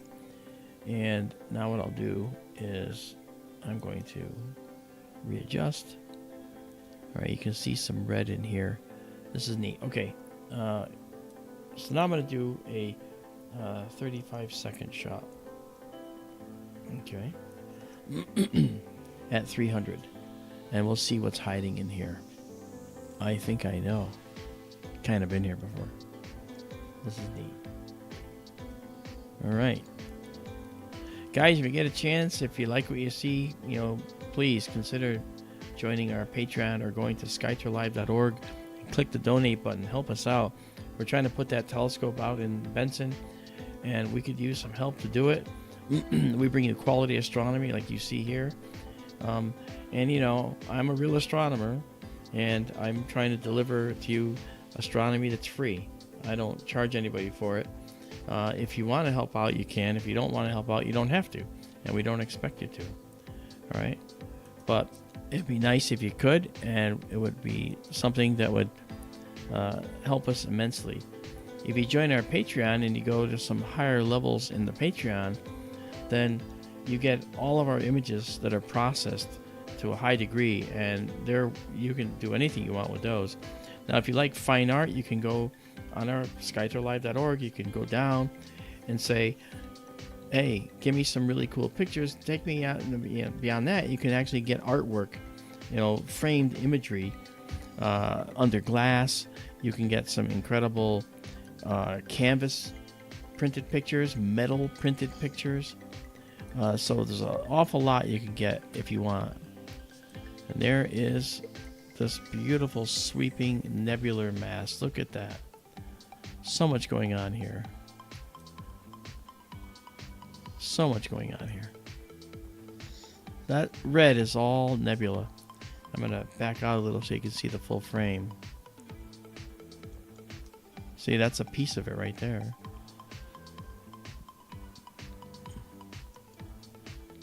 Yeah, really neat. The Spaghetti Nebula needs a true, what we call a mosaic. You take an image of one section, then move over, take a bunch of images, another, and you put them all together to make a finished image. The mosaics are things we offer for the upper Patreons as well. Stephen Chapman says, signing off, need to hit the sack. Hey man, thank you so much for coming out. It was really good to see you, Stephen. Really have a good night, and Happy New Year, brother. We'll see you guys later. I'll see you later, man. Alright, so we'll let this develop for a while and get this happening. You can start to see the filamentary pieces developing here. Really pretty. The colors on this camera are literally so much better than the colors of the previous camera as well. There's tons of camera parameters, by the way. Mort Orta is asking if the STLS database tool is out. I'm still trying to do that. Izabela wrote it, and I'm trying to help get it published as well. It's absolutely stunning. It's incredible. It allows you to search for everything we've photographed for like the last 3 or so years. You can see, if you wonder, did they ever photograph the Spaghetti Nebula? You can go look in the database in our app. The app runs on the PC, it runs on Apple iPhones, it runs on Android, probably, and it runs on the Mac. As far as I can tell, I don't have a Mac. I was never a Mac guy.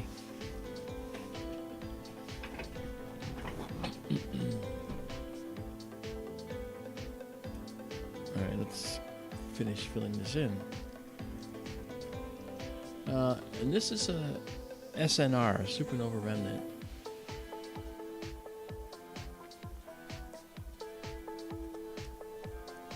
Ancient.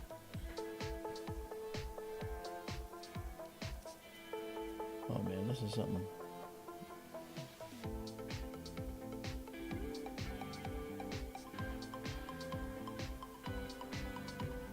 Can you go to the Stellarium view for a moment? Yep.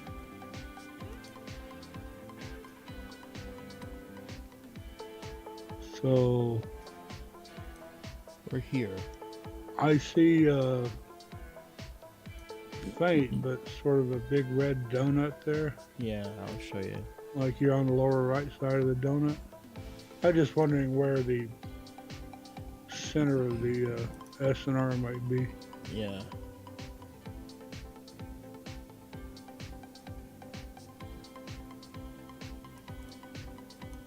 The center would be somewhere in here. Yeah. And that looks like a location that's the center kind of a thing. But we don't know if that's it, obviously. Yeah. So this section here is kind of cool, but the other section that's really better, I think, and put the camera here. If you look at this, you see this sweep right here, and this part that goes up like that. So whereas that here, we come in here, and there's the part that goes up like that, and there's the sweep we're talking about right there. And that's right where we are, if you notice, right? There is the curved sweep. And let's actually see what else is in here. Let me increase this. This is a real processing, over processing, just to see what's hidden back there. And you can see there's a lot of filamentary stuff. Look at this filament right here. And this is all from an expanding supernova remnant that occurred. And so we can mediate that a little bit, being a little more careful by doing this. That's something. So we have 9 images now, and our full width half maximum is doing great. Oh, I gotta bring that down. We don't need it way up there. There we go.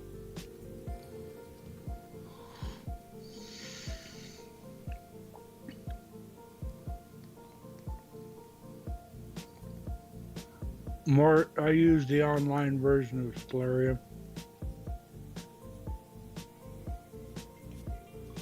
I'm on an old PC right now.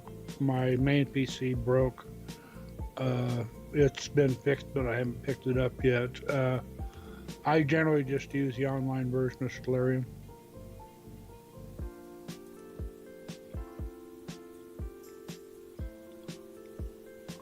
Yep.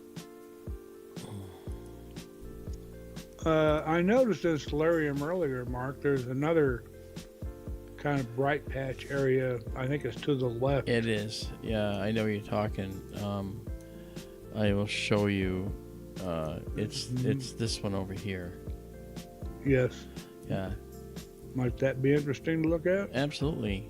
We can check that out too. That will probably have a lot of good detail in it as well.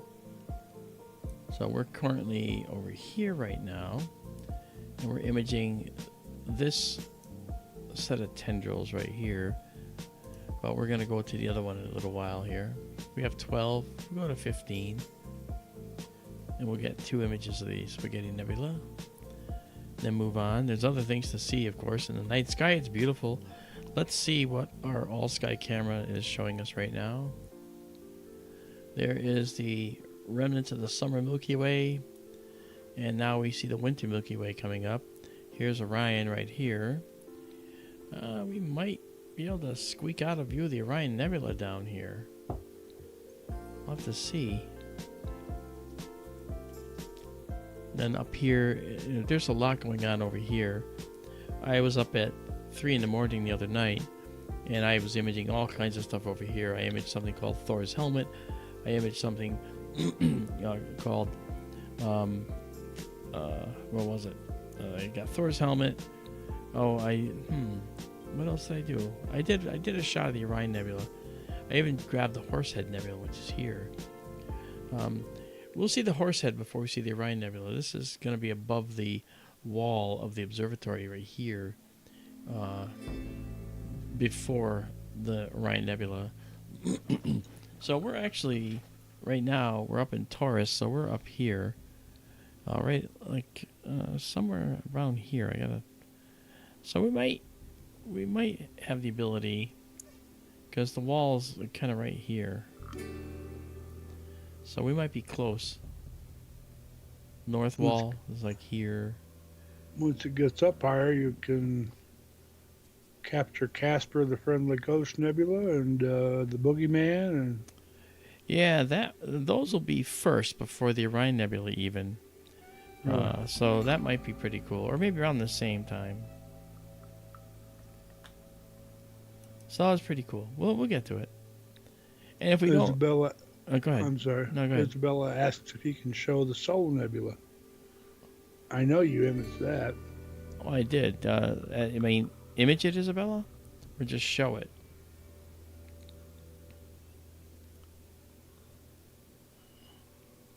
I think she's like, "Oh, Casper." All right. Yeah, I can show. Oh, look at this. This is nice. It's starting to look nice. Let's see if we can pump out a little more detail here. Oh, show the processed image. Yeah, I can do that, I think. Wow, look at all the filaments in here. Look at that. See, this detail eluded us with the other camera. We just could not see that. Wow, that's neat. All right, so let me actually do this. Let me go and work on that. We're letting this cook. We're at 16 images. We're doing, again, 35-second shots. So we'll let that cook, as we say. All right.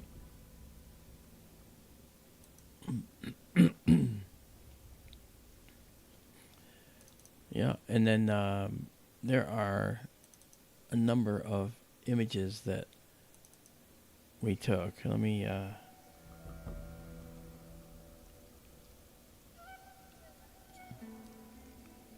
okay. Now, Izabela's talking about the Sol Nebula. This is a very interesting nebula. It's up near Cassiopeia, the W, And so what I want to do is show that to you. And here it is. This is the Sol Nebula. This has so much detail in it. Okay, look at that. Dark dust, again, all the result of supernovae and dying older stars. And it's just an incredible nebula. Let me just do it this way. Now, it's also called the Baby Nebula because it looks like a fetus.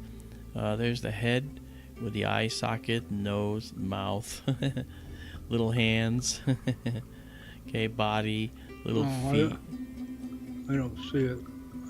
Well, you're missing the top of the head. There it is. Yeah. Star Baby. Yeah. I called it the Star Child from 2001: A Space Odyssey. Yeah. So I don't see it on the No, Skype screen. I had to look at the live stream. Yeah, it's on there. You won't see it on the Skype screen. You're right. Yeah, so this is the one. And while we're at it, I guess I can show you the other one, the mosaic I made, which is kind of cool. The mosaic of the Heart Nebula, which is its counterpart, right near it. Let me go find it. Oh, I see a Star Baby. I know, right? That little thing. Yeah. Care delay. Care delay, that's right. Okay, so this one is the mosaic that I made of the Heart Nebula. This is another one I shot last night, I believe. And there is the heart right there. Right there, the top of the heart. The point of the heart. This here is an additional nebula next to it called the Fishhead Nebula. These black squares are areas that I did not take a picture in. So this image here goes like this. And then this one goes from here to here. So this is two images mosaic together. But look at the detail in this fish head. Look at that. It almost looks like a painting. And hidden in there is a small cluster of stars, which is really quite incredible. And down in here, this is the core of the Heart Nebula. And in this core of the Heart Nebula, you see there are all these dark spires in here. And when we look in here, we see that there are things sticking out all the time. Why are these things sticking out? They're sticking out because this young cluster of stars is hot. And it's in the process of clearing the interior and making a cavity inside this stellar nursery that we're in right here. Okay? And so when we look, let me just go to here. So when we look here, this right here, this is a dense area. The star cluster's intense radiation is eroding it down, and causing it to basically be removed. And so it makes a spike. This is the area that's protecting everything behind it. This is a dense area that's protecting the things behind it. This is a dense area protecting the things behind it. So that's why we see a stalk here. This is a stalk, it's called, and otherwise known as pillars. We've seen those with the pillars of creation, and that the Hubble Space Telescope took a picture of, and that Darryl was about to mention because he was thinking of it too. Yep. Yep. But that is the an example of two of the highly processed images that we take, and we'll make available to everybody if you want to join the Patreon at the higher levels. And there's a moderate level that doesn't require you to lose a fortune, where you get 4 of these images a month, and they're on our server, and you always have access to them, so you do whatever you want with them. So it's kind of cool. All right, so let's do this. This is 25 shots. We're gonna save it here. We see pillars like that all over the place, all over the sky. It's the same process happening everywhere. Pillars of creation, for instance, and many others. That's right. As a matter of fact, one thing I neglected to mention earlier, and I'm going to do it right now, is that those pillars are also visible in this other nebula we were just looking at, in the Soul. So let's go back and just check that out for a moment. Okay, look down here. Down here, okay, first of all, there is our pillars down here. We got 1, 2, 3 pillars. And then we have this cluster of young hot stars in this nebula right here. Notice the pillars are pointing right at it.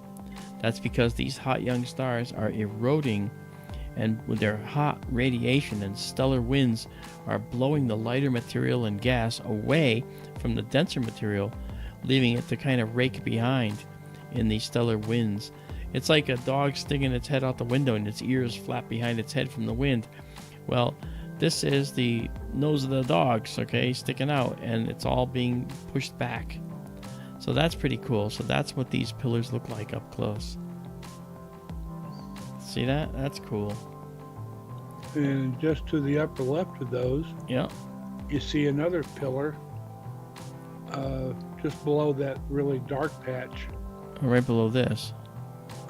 No, I'm far up to the upper left where that really dark patch is. Oh, you mean this? Yeah, he's not. Yeah. This And that stalk pillar is you another see one. is also pointing toward the cluster, but with the difference in position, instead of pointing up, it's pointing to the right, slightly down. That's right. So it's being eroded too by these hot stars.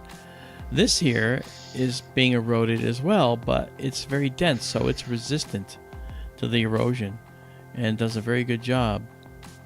So pillars are something you'll see in astronomy in different objects all the time. And now what you should do is every time you see these, you should call them out and say, hey, I know what that is. That's a pillar. You know? So there you go. Okay, we'll save this here and move over to this other location. Look at that beautiful stranding. That is just gorgeous. Okay, so now let's go over to the other section in this where we were looking before. And I think that we want to go to here. And we'll go and bring our telescope to this spot. And what I'm going to do is get rid of this and go back to our 1 second thing. We will join the telescope already in motion.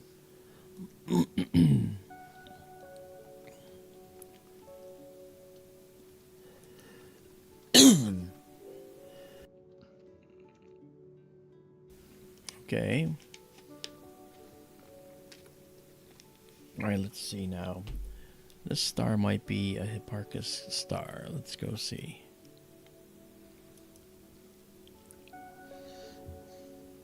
Okay, it's just out of the view. Okay. That's okay. We should be really close. All right. Let's do this. Let's take a initial 35-second shot. And if it's in the right spot, we'll go right into a stack here. I'll leave the name the same because it's part of the same thing. All right, so we can drop this down and let's get rid of this for now so we can actually see all of it on the screen. It's amazing how much detail came out of that with long enough buildup of Isn't it though? exposures. Look at the subtle colors in here. We got some green oxygen in here. We've got red hydrogen. This is mostly hydrogen here. Oh. Okay. That's not a good idea. Gotta hit resume. All right, so what this means to us is when we look at this here, we look at this beautiful filamentary structure, the hydrogen atom is a proton and an electron. And if the electron is pushed off of the atom through ionization, where it absorbs a lot of energy, it leaves the atom. And if it joins back into the atom, comes back to the atom, or another hydrogen atom, which happens all the time, then as they go back into the atom, they give off light in a hydrogen atom. And that particular light, among other types, is red. And this red is the predominant one that it gives off. So that's why we see this. Let me go make sure that my stacking parameter here was right. Okay, that one didn't take. So we just have to... All right, we're going to clear this and do it again. All right, let's just... We got to make sure this comes in. I will bring this back in for now. Pull back the telescope to see it. There we go. All right. And let's make sure we get our first image in here.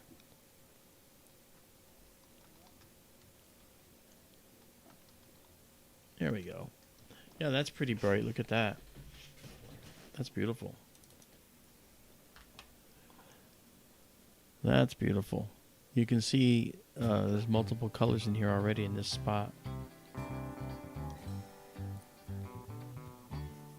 Now here's the thing. These objects that we see here are light years in size. Light years. If we were on a planet around one of these things, it would be like often you wouldn't even see these filaments. They'd be so small and dispersed from where you're looking. So large and dispersed from where you're looking that you probably wouldn't even recognize that you're in a nebula. Alright, so you'll notice there's some nice colors in here of ionized oxygen. That's the bluish green, which is teal. We have this beautiful red from hydrogen. Hey, Cosmic Flow, how you doing, man? Good to see you. Will this build up over time like the last exposure did? Oh, yes. Yeah, we have 3 exposures now, and you can start to see some stuff up here. And there's a little piece right here. Oh, this is nice.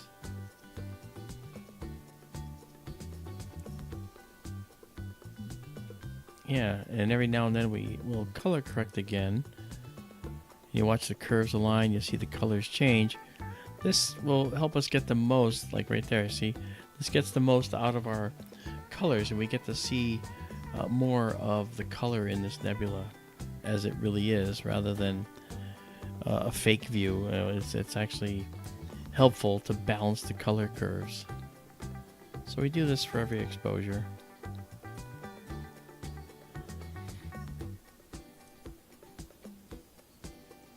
Nice little wedge of stars there on the right. To the right of center. Lower right corner. Down here. That triangle right there. Right in front of you. You know what this? Yes. Yeah. Yeah, it's pretty cool. It's like a triangular ship. A mini Christmas tree nebula.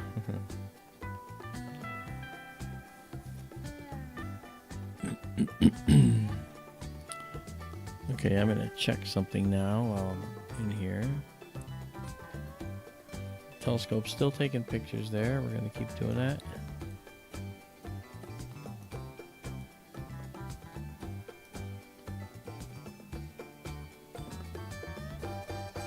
Okay. Let's see how you are set for altitude. Oh, good. We can do it. Our next object will be the Great Orion Nebula. We've been taking pictures of these supernova remnants for long enough so that the Orion Nebula has cleared our eastern wall. And it will be a beautiful object when you see it. It's the perfect thing to end the night on, by the way, is that.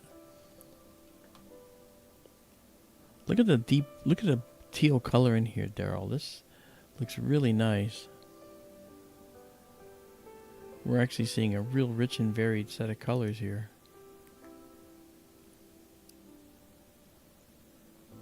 Look how red, look at the blues. Holy cow. It's beautiful. D-Man says yes. Yep.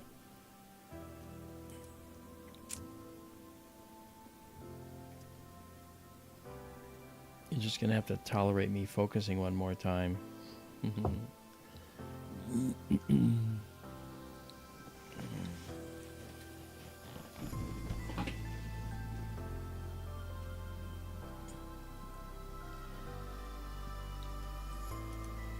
I've added some processing to the workflow that we use, which is really cool.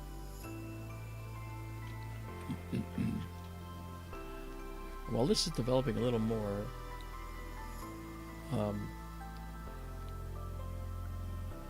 I need to go take care of something really fast. I'll be right back. Daryl, you have the helm. All right then. All right, I'll be right back.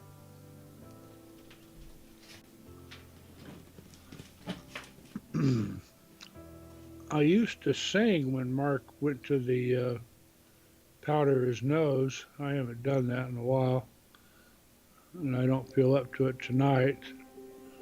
I'll tell a joke. What's Irish, rugged, and stays out all night long?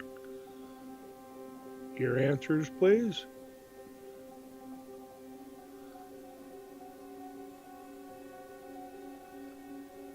Patio furniture. Get it?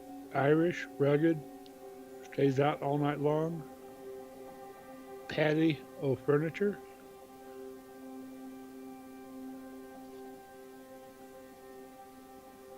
What is Irish, rugged, and stays out all night long? Patio furniture.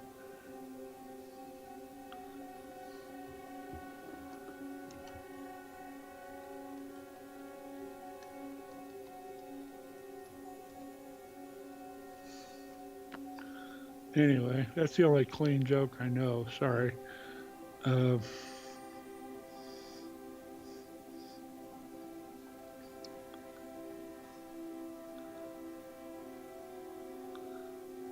I guess you could call that a dad joke.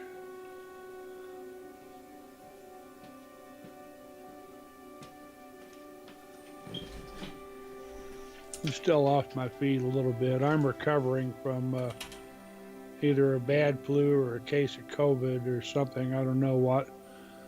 I'm better, but I'm not 100%, so pardon me if I'm not as sharp as I could be. They're pretty sharp. Like Toby Keith said, I'm not as good as I once was, but I'm good once as I ever was. Something like that. It's pretty good. Yes, Michael, we can answer a planet question.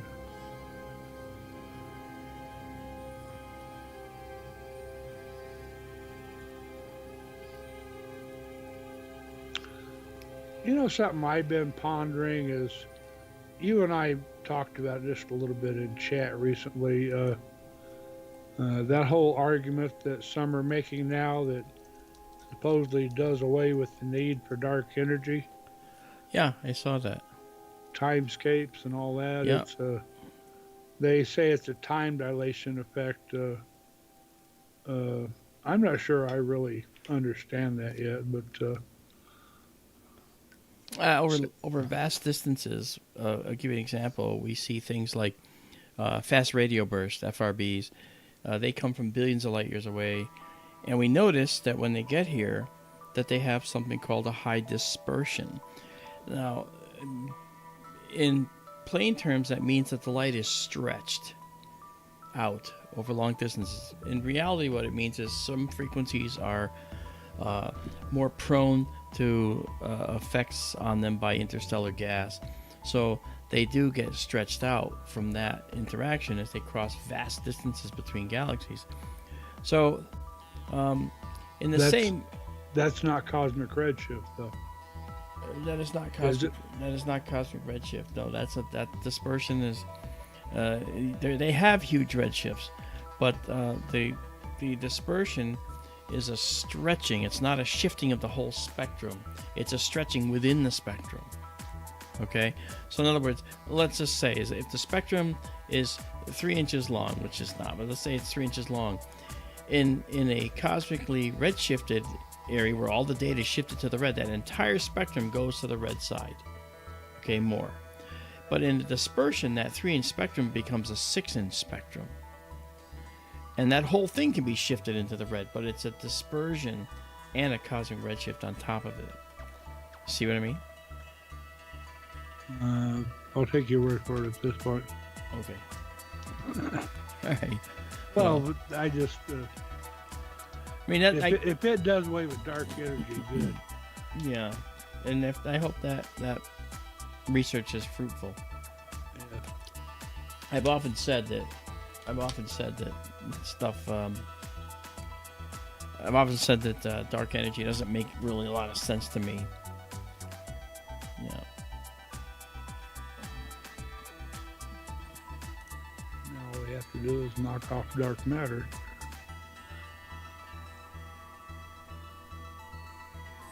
Yeah, maybe, yeah. But dark matter is actually far more justifiable.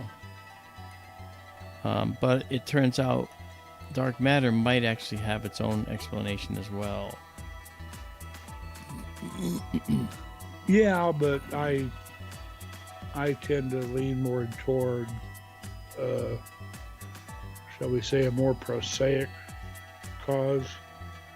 If you're talking weird non-baryonic matter or whatever they say. Yeah, for dark matter, yeah. I kind of tend to think of lots of primordial black holes out there, perhaps. Yep. Simpler at any rate. Yeah. Anyway. D-Man made a good comment about light itself being redshifted because of the stretching of space-time. Okay, so that's sort of where I was going with that. Okay, I get that. Okay, but the only problem I have with that is that saying the word stretching of space-time really hides tons and tons of concepts within that phrase. What is stretching of space-time? You have to identify what stretching means and what space-time is. There's a lot of data packed into that phrase that needs to be discussed, because saying it makes sense. You can kind of see that if you think of space-time as a thing, right? But space-time's a construct as opposed to an actual thing. But it's beyond the scope of this thing. I mean, I talk about this stuff with my astronomy talks I do, but I don't generally get into the concepts of the cosmic fabric, space, space-time. I mean, the concept of space-time is, of course, X, Y, and Z moving through time is space-time, but it's also, if you look at how a black hole affects space, it doesn't just affect the physical three-dimensional space, it affects time as well. And so when you mix time into the loop, time is sort of an abstract quantity that we seem to have invented as humans to mark passages of moments. All right. However, we have not been able to show definitively to anyone in any way, shape, or form how space-time actually works. I mean, there's concepts, there's ideas about how space-time works. And you have to dig into relativistic principles, both special relativity and general relativity, two different relativities. And the thing is, there's theories that time is related to gravity. Yes, Izabela, that's true. And there's actually ways to show that time is also affected by speeds that you're traveling. And that's another thing that's fascinating too. If you travel near the speed of light, time for you slows down, although on your ship, it travels at a normal rate. You look at your clock and it's traveling, ticking second to second. But somebody watching you traveling almost at the speed of light, nearly 99.9999, is going to see you moving slower than normal. And to them, the act of you moving up your hand to look at your watch might take years for them watching you going by. And they'll think, man, he's not doing anything. But to you, you just lift it up and look. So in that short time that you took to look at your watch, years have passed on Earth. And that concept in relativity is perhaps is the hardest thing to follow for first-time folks in this. And so, I'll have to... I do a radio show, guys, on Sunday nights, 6 to 8 p.m. on KGRA. And it's all astronomy. So maybe what I'll do... I'm going to do one this Sunday. I've already got a show for this Sunday. I don't think I'll get into relativistic time dilation or anything like that for that one. But I'll make that a priority to actually really do one, either in a stream here where everybody will fall asleep or on the radio show where people listen to hear these concepts. For the whole timescapes thing, Yeah. I will say this. One of the first things that made me think of, and I've mentioned this in the past and on the old radio show and such, Peter Beckmann's ether theory, which I have a hard enough time getting my head around, but what he calls the ether isn't what like they called ether 150 years ago. He says ether is basically the local gravitational field. And the ramifications of all this, as I understand it, is, and I could be completely off here,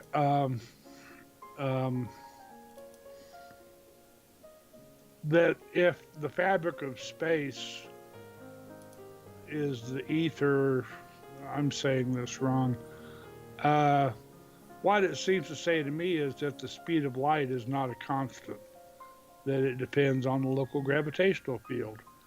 And in our area, we see it as 186,282 miles a second or whatever. Exactly. But if this, the local gravitational field varies over large distances, maybe the speed of light really isn't a constant 186,000 miles a second. Now Beckmann was no dummy. Beckmann was he was professor emeritus of the electrical engineering department at the University of Colorado, and proposed this theory a long time ago. And I can't do it justice really to explain it, but he was a smart cookie and he knew what he was talking about. He knows his stuff, knew his stuff. He's gone now.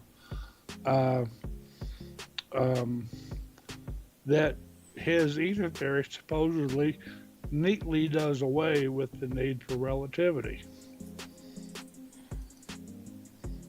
And that's where it goes over my head. Yeah, I in reading the article, some of that made sense to me, but I'm very hesitant to just leap into something and say, oh yeah, that's it. You know, there's only a few things I've ever done like that. So I would probably want to dig into that theory a little more before I start talking about it with folks. There's a lot of questions I have about it, and a lot of things that don't yet make sense to me. But I will say that it does sound very promising. J. John, yes, we could look at Betelgeuse. It's just a red star. Yeah, Maybe it's time to go look at Orion Nebula, though. it is. We're getting there. I'm gonna finish this out here. We're done. So this is the Spaghetti Nebula. See, who said Italians don't have good objects in the sky? We sure do, and this is one of them. All right, so let's do our low light mode here. And would you now pardon me for a moment, please? Yeah, sure. Go right ahead. Right back. We'll be here, waiting for you, patiently. Okay.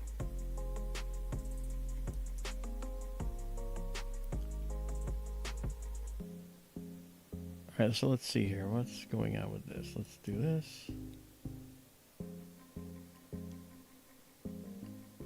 Let's go back to this for a minute.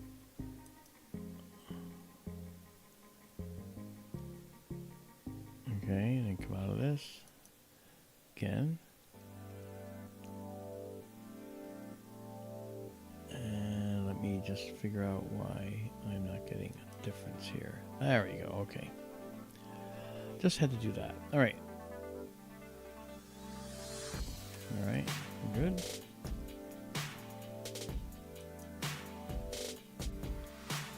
Looks like it still thinks it's doing a 25-second or 30-second shot. Let me do this.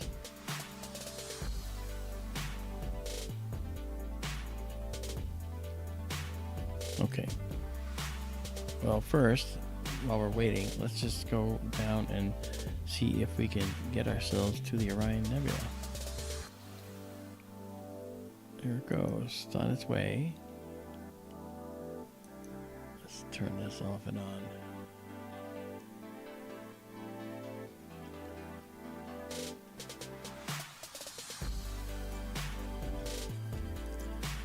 Okay. We're going to restart this.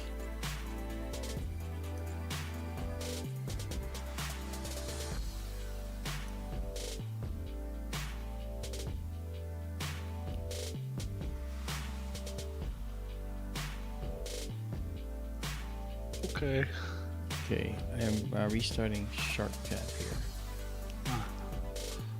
This whole computer is bogging down badly. That's what I get with only 6 gigs of memory. Yeah.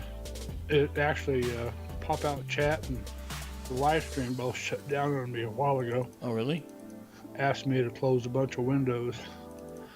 Yeah. I'm going to look for a link to that, what I was talking about. All right. Some people might find that interesting. Sure.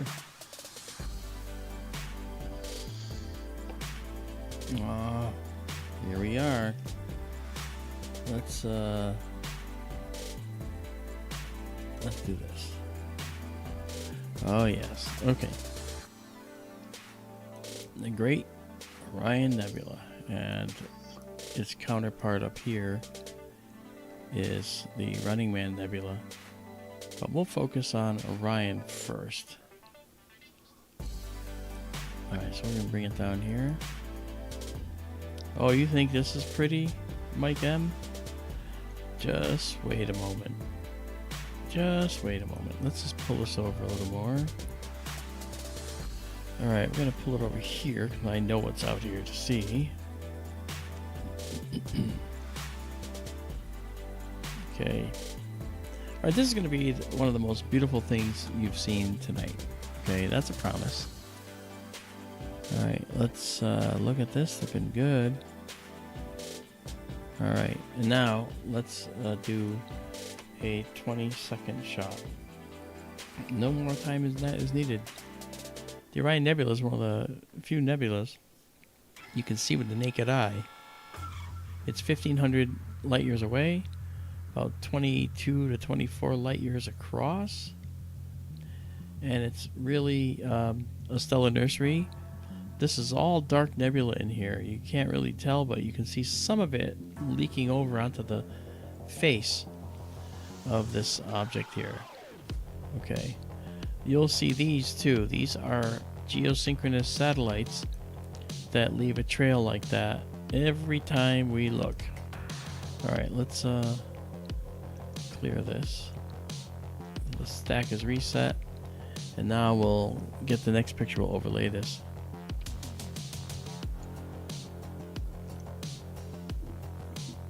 Okay, let's color correct and spread it all out. Okay, and then let's get rid of this guy, which should not be there. There we go. Look at that. The Orion Nebula, again, absolutely stunning. Look at the colors, Daryl. I mean, we're now getting accurate color rendering. That was another issue that we had. Those all satellite streaks on the right? Yeah, those are geosynchronous birds. We're tracking the stars. The satellites are staying over one spot on the Earth. So now they're in every single shot that we take of the Orion Nebula. They never go away.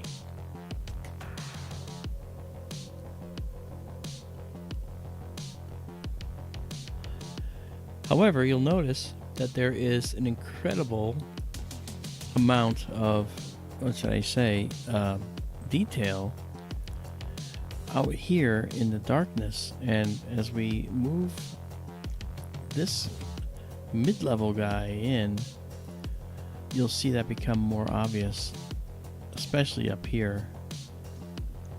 Look at that dust. See that out there? It's all the way out here. It is just absolutely astonishing how much dust there is in this region. This is part of the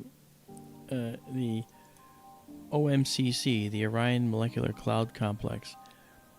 And so what we're seeing here is with this nebula, this is an area where, in this particular case, the nebula itself is like a blister on this molecular cloud. Everything you see around here, this is not just empty space.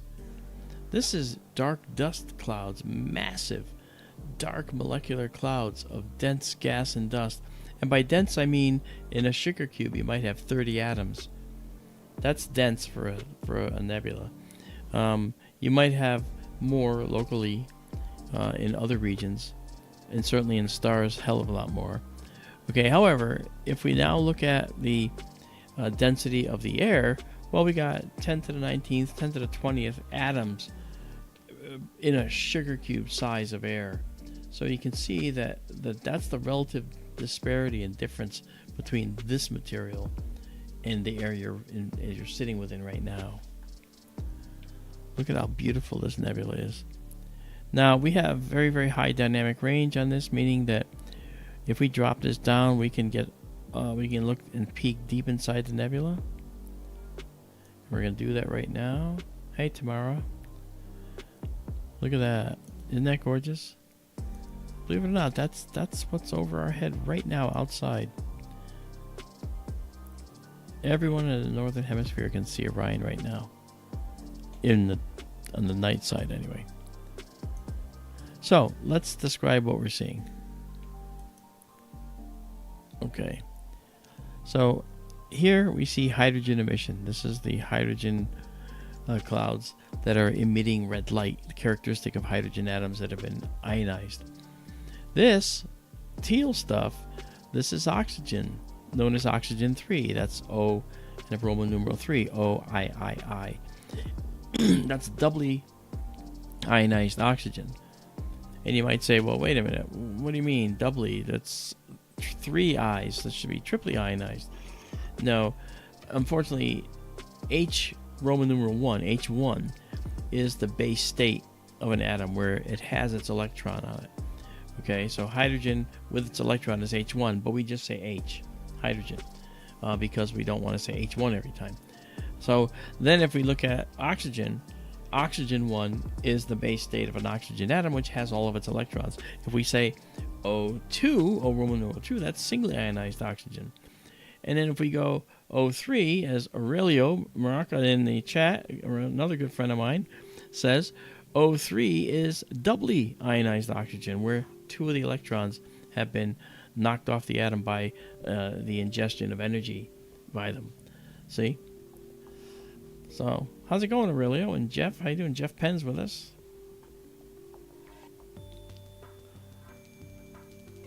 Yeah. Yeah, so it's pretty cool. Yeah, it's really pretty. Now, Tiffany says that's really pretty. It is, no doubt. So let's go back now and let's see if we can tease a little extra data out of this. It's going to get really bright, but look at this. You'll notice there is so much debris in here. So much dust. So much debris. Look at this up here. All right, and look at this cloud here that's kind of starting to come into the loop. There's all this material here. This is all part of the Orion molecular cloud complex. And we say molecular cloud, we mean molecules of atoms that are in this molecular cloud. And it's really interesting how this all works. Now, I just did a color correction so you could see more of the extent of the dust here. It's everywhere. It's all throughout here. And this is likened, the Orion Nebula you're seeing right here is likened to being a blister on the molecular cloud that's in Orion. It's so, this object that we're looking at, if we come back to this for a moment, is right there. There's Orion, okay? And this is the belt. And right there, below the belt, you see this Orion sword. And that little kind of fuzzy object that we see here, that right there is this right here that we're seeing. That's this. Middle star in the sword. That's right. Yeah. So isn't that beautiful? Now we're going to go to 18 here. We'll save it. First things first, though, we'll go a little higher. I'm going to just get it labeled and we'll just say, let's see if we can get the Great Nebula in Orion right here. And we'll set the target name there. Okay. And then we'll save it right now, and then save it exactly as seen. So you'll get that exact image you see right there if you go up to skytourlive.org. Okay, in about 30 seconds. Now, what I'm going to do is I'm going to come out of here and show you something else. And the way I'm going to do that is I'm going to go back to our 1 second view here. Okay, and I'm going to zoom in.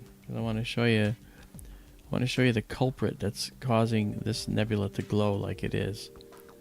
The culprit are these 4 stars right here. And let's Trapezium. You got it. Let's drop this down. Okay, and then there they are. You can see the 4 stars. I'm just setting the exposure just enough to see just the 4 stars. So that's right there is what illuminates the entire Orion Nebula. This area around here, you see this greenish glow? It gets washed out when we do the shot of the whole nebula. But this green glow with all this additional cloudy, knotted cloud material in here, this is dust, and it's also a lot of oxygen in here. Again, oxygen is the 3rd most abundant element in the universe, so we're going to see it playing quite a role, in a nebula of this extensive type, like all this that we see. Okay? The dark bay you see to the left of the trapezium is, they used to call it the fish's mouth. Yeah. Or just the dark bay. Yeah. That's actually what I see as the baby Ruth that Bill Murray eats in Caddyshack. I think that's hilarious. Or Barney on The Simpsons belching. what he looks like nowadays. Yeah.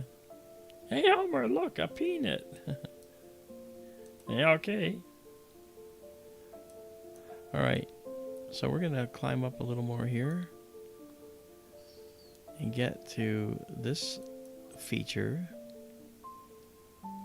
right here. If you thought the Orion Nebula was beautiful, I would like you to check this object out as we show you one of the most amazing objects that you might expect to see. And this will be a 20 second shot. We don't need more than that. All right. So here we go, and we're gonna come out of our low light mode and make our way into our live stack. You'll see the previous image. There it is. Kevin asks, is that oxygen breathable? Kevin, this oxygen is such low density. As I mentioned, we have about 10 to the 19th atoms in a sugar cube size piece of air. Okay, 10 to the 19th, that's a lot of atoms. And in a cloud like this, where we see this oxygen, we're probably getting maybe 30 atoms in a sugar cube. So even if it was O2, diatomic, 2 atoms of oxygen that we typically breathe, it wouldn't be nearly enough for you to breathe. So here is the Running Man. Still a darn good vacuum, in other words. Yeah, right. It is. This is the Arnold Schwarzenegger Nebula. With the Running Man, that's right. Stick around.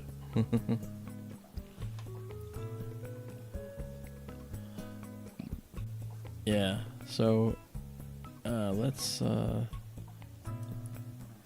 me look at my full width half maximum. Gotta probably go up a little bit.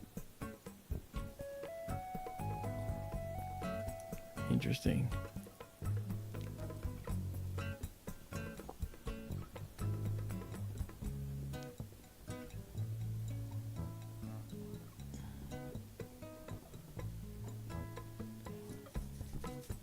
Let's see. Can you see Arnold Schwarzenegger in there, folks? The Running Man. Yeah, that's his head at the top, and his arms are spread, and his right leg's ahead of him, and his left leg is trailing behind him.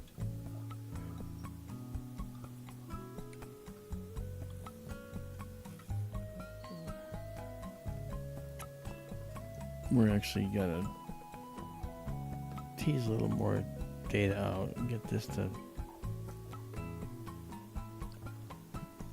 Maybe the wind's picking up. A little bit. That's okay. It doesn't affect us. This is the Orion Nebula down below, guys. We were just there. Okay. And then we have this beautiful molecular cloud as part of the massive complex. And that leads to this right here, which is the Running Man Nebula here. Interesting thing, the Running Man Nebula is a cobalt blue nebula. This is all dust in here. And these hot stars in here are giving off a lot of blue light. And the dust in here, which is also this brown stuff, but this is in the foreground and not affected by the stars, this dust is scattering that blue light from the stars, as we see. So the problem is when we look at this blue nebula, inside we see what looks like a different color. It looks almost magenta inside. And why is it magenta? Well, if you think about the way light works, when we look, if we have a red emission nebula inside a blue emission nebula, then the colors of the light add up to magenta when it finally exits the nebula and comes to your eye.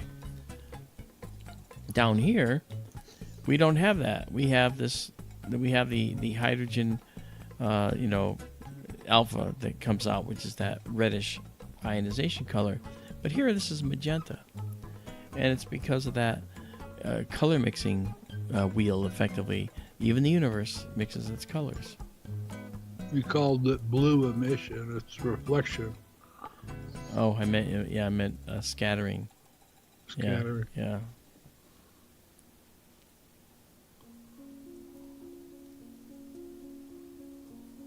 Proud sees an alien. He doesn't see a running man.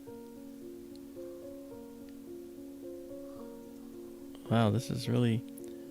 It's been a long time. This is the first time we took images of the running man with this camera.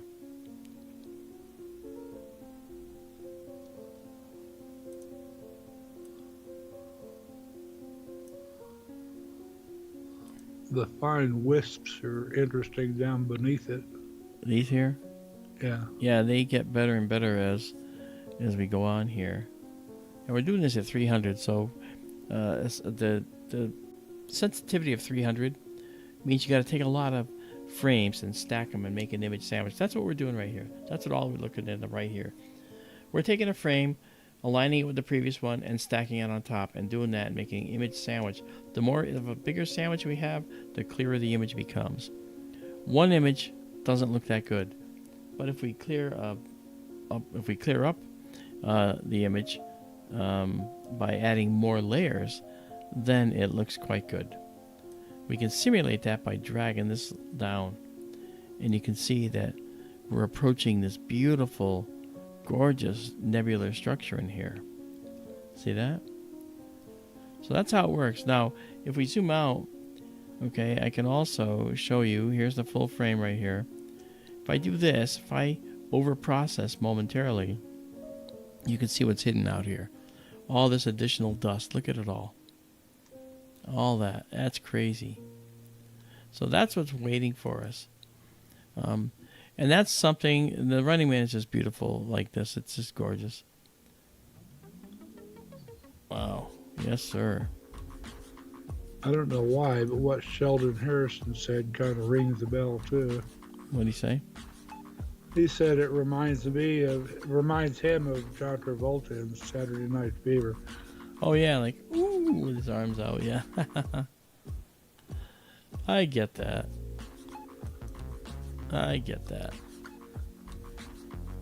Okay. It's the Bee Gees Nebula. That's funny. Alright, save image with annotations. Okay. And when I say save image with annotations, this is what actually is getting sent up there. So there's an image up there so you can identify everything. So you have a good idea of what everything is you're looking at. And that's up on skytourlive.org. Available to you to go and take for free. Every picture, this picture is available to you for free up there. And you'll have fun with this stuff. Okay, so now I'm going to pull the mid-level in to pull in some more data. And look what it does to the image. You see how we're getting more of the dust coming out? See that? That's what we do. We tease the detail out. Oh yes. Tease the detail out.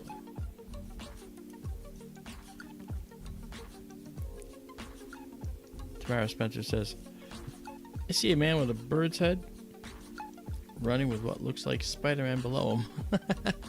That's cool. I mean, this looks like legs and a head and a wing. You know, I mean, it kind of looks like it's almost anything you want it to be, huh? Nice job, Tamara. That looks good. Good thinking. So, Aurelio, how the heck are you? What's going on, man? Aurelio is, you see him in the chat there, Aurelio Maraca. He's actually, he runs a Danbury library out in Danbury, Connecticut, where I've done a number of talks and some workshops and stuff. If you're in Connecticut and you want to go to a premier library, go to Danbury. I know some of you in here are from Western Connecticut, so you might want to consider the Danbury Library. They're a full function library with lots and lots of programs they offer for people.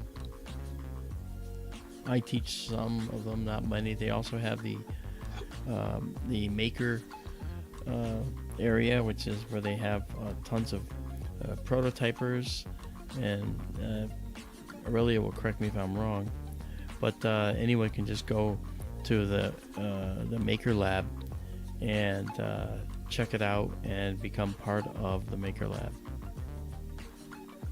Aurelia will correct me if I'm wrong. Here's something we haven't seen, Daryl. Look at this. This is the reflection nebula here. I don't remember seeing it down here. See that? Oh, yeah. I don't remember seeing it down here, though, in our previous shots. There's so much going on in there, probably can't remember it all. Yeah. I mean, straight down, I see that really dark area with, looks almost like they're stacked layer upon layer upon layer of wisps inside it. Yeah, it really does look that way. This here is like a cloudy section almost, right? And zoom in, grab some more. Look at that. That's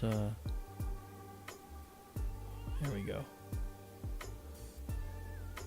See, we don't have enough frames at 300 to justify the settings I have here, so I've got to drop this down a little to about there. And as we get more frames, we can slide this closer and closer and closer because it'll support it without artifacting.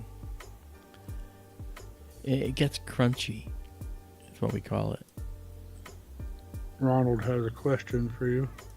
Mark, oh yeah, you mentioned new camera. What is it? Yeah, Ronald, this camera is the ZWO 183 MC Pro. Right, so it's a camera that has a cooler built in, and it cools the temperature. As you look on our bottom of our screen here, I know it's hard to read. It says minus 20 degrees. That value, minus 20 degrees, is what I've got the camera sensor chilled to. Why? Because if you chill the sensor, it reduces the amount of digital noise you get.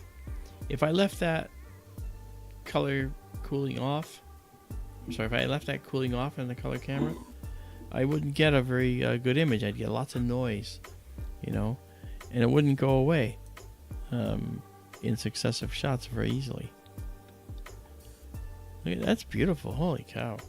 I mean, the colors are very striking, and this camera renders the colors gorgeous. Really just beautiful.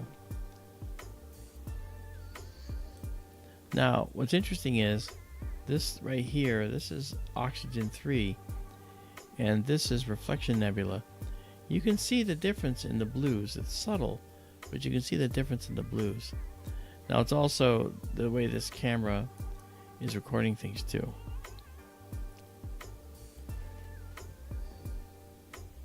You're welcome, Ronald.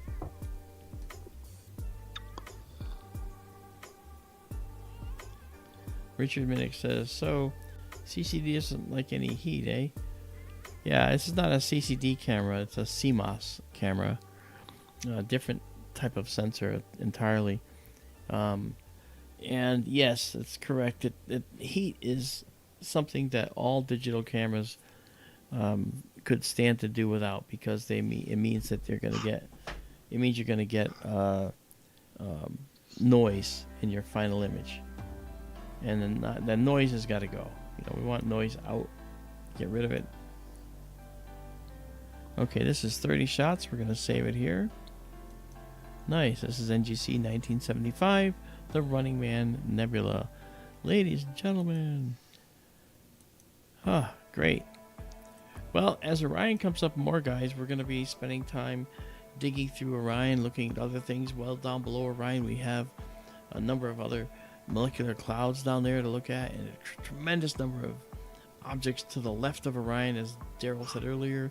Casper the Friendly Ghost, and we have the Rosette Nebula, we have the Boogeyman, and then further left we've got some clusters in Canis Major, Orion's big hunting dog.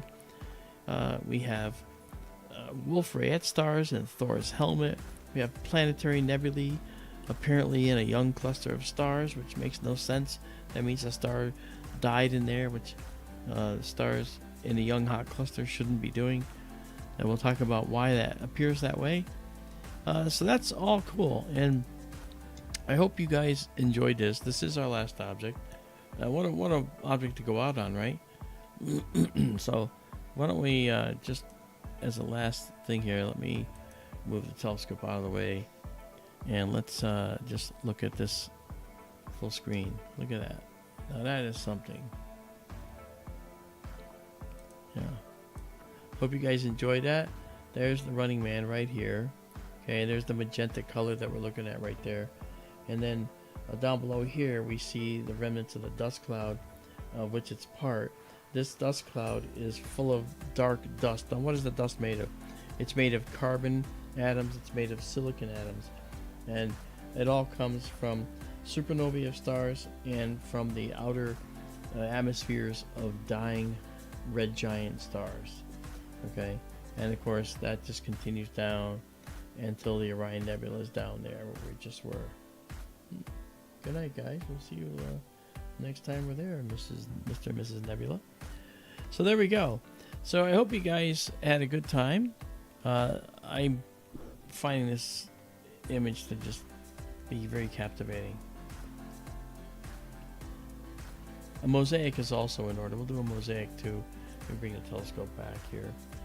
All right, and we'll get a mosaic done.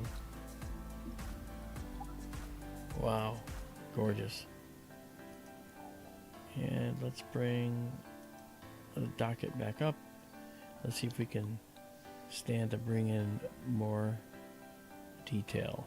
I mean, the more I go, I mean, it just gets overwhelmed with brightness. Okay, so we'll leave it right here. And I'll take the last picture here. 36 here, I'll do this. Save. And save. Exactly as seen. Alright, guys. Well, there you go. We're all done. So I want to say goodnight to you now, and hopefully you'll have a pleasant tomorrow, as Chevy Chase used to say. And we'll talk to you next time. And thank you for joining us on this New Year's, day after New Year's stream. First stream of 2025. Very happy to see you all here. Love seeing the new faces. And don't forget, please do consider consider joining our Patreon or going to skytourlive.org and hitting the donate button and help us out. We would love to put our next telescope in this new spot out in Benson, Arizona on the mountaintop, and we're very excited with that. We're going to share the mountain with other astronomers, professional astronomers. So it's a better spot, and we're eventually going to move all our telescopes, including this one there, if we can get in there. So if you help us, we can do it. It'll be very nice, because then we can continue our astronomy education. And just so you know, and I might have said this, I don't make a dime on this. I don't take any money. It all goes to astronomy education around the world. So we enjoy it. So thanks, guys, and we shall see you again. So good night. Good night, everybody.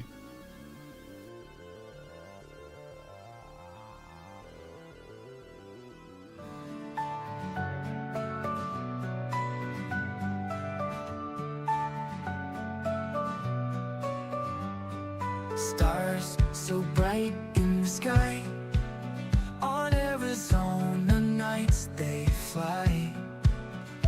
Nebulae in colors rare, galaxies beyond compare.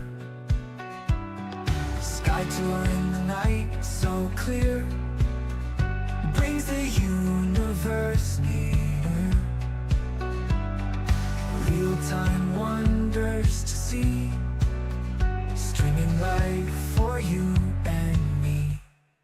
Lift your eyes to the skies, universe in all its light. Sky tours bringing the views.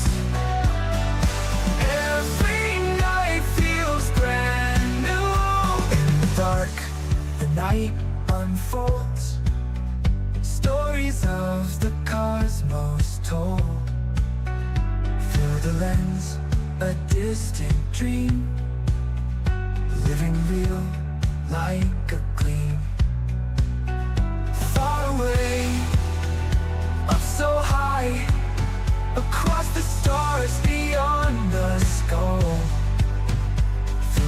ends, a distant dream.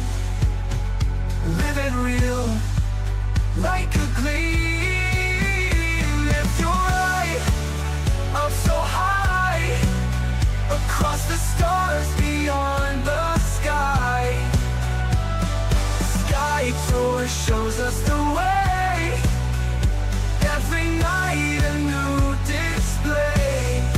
Lift your eyes to the skies, universe in all its light. SkyTour is bringing the views, every night feels brand new.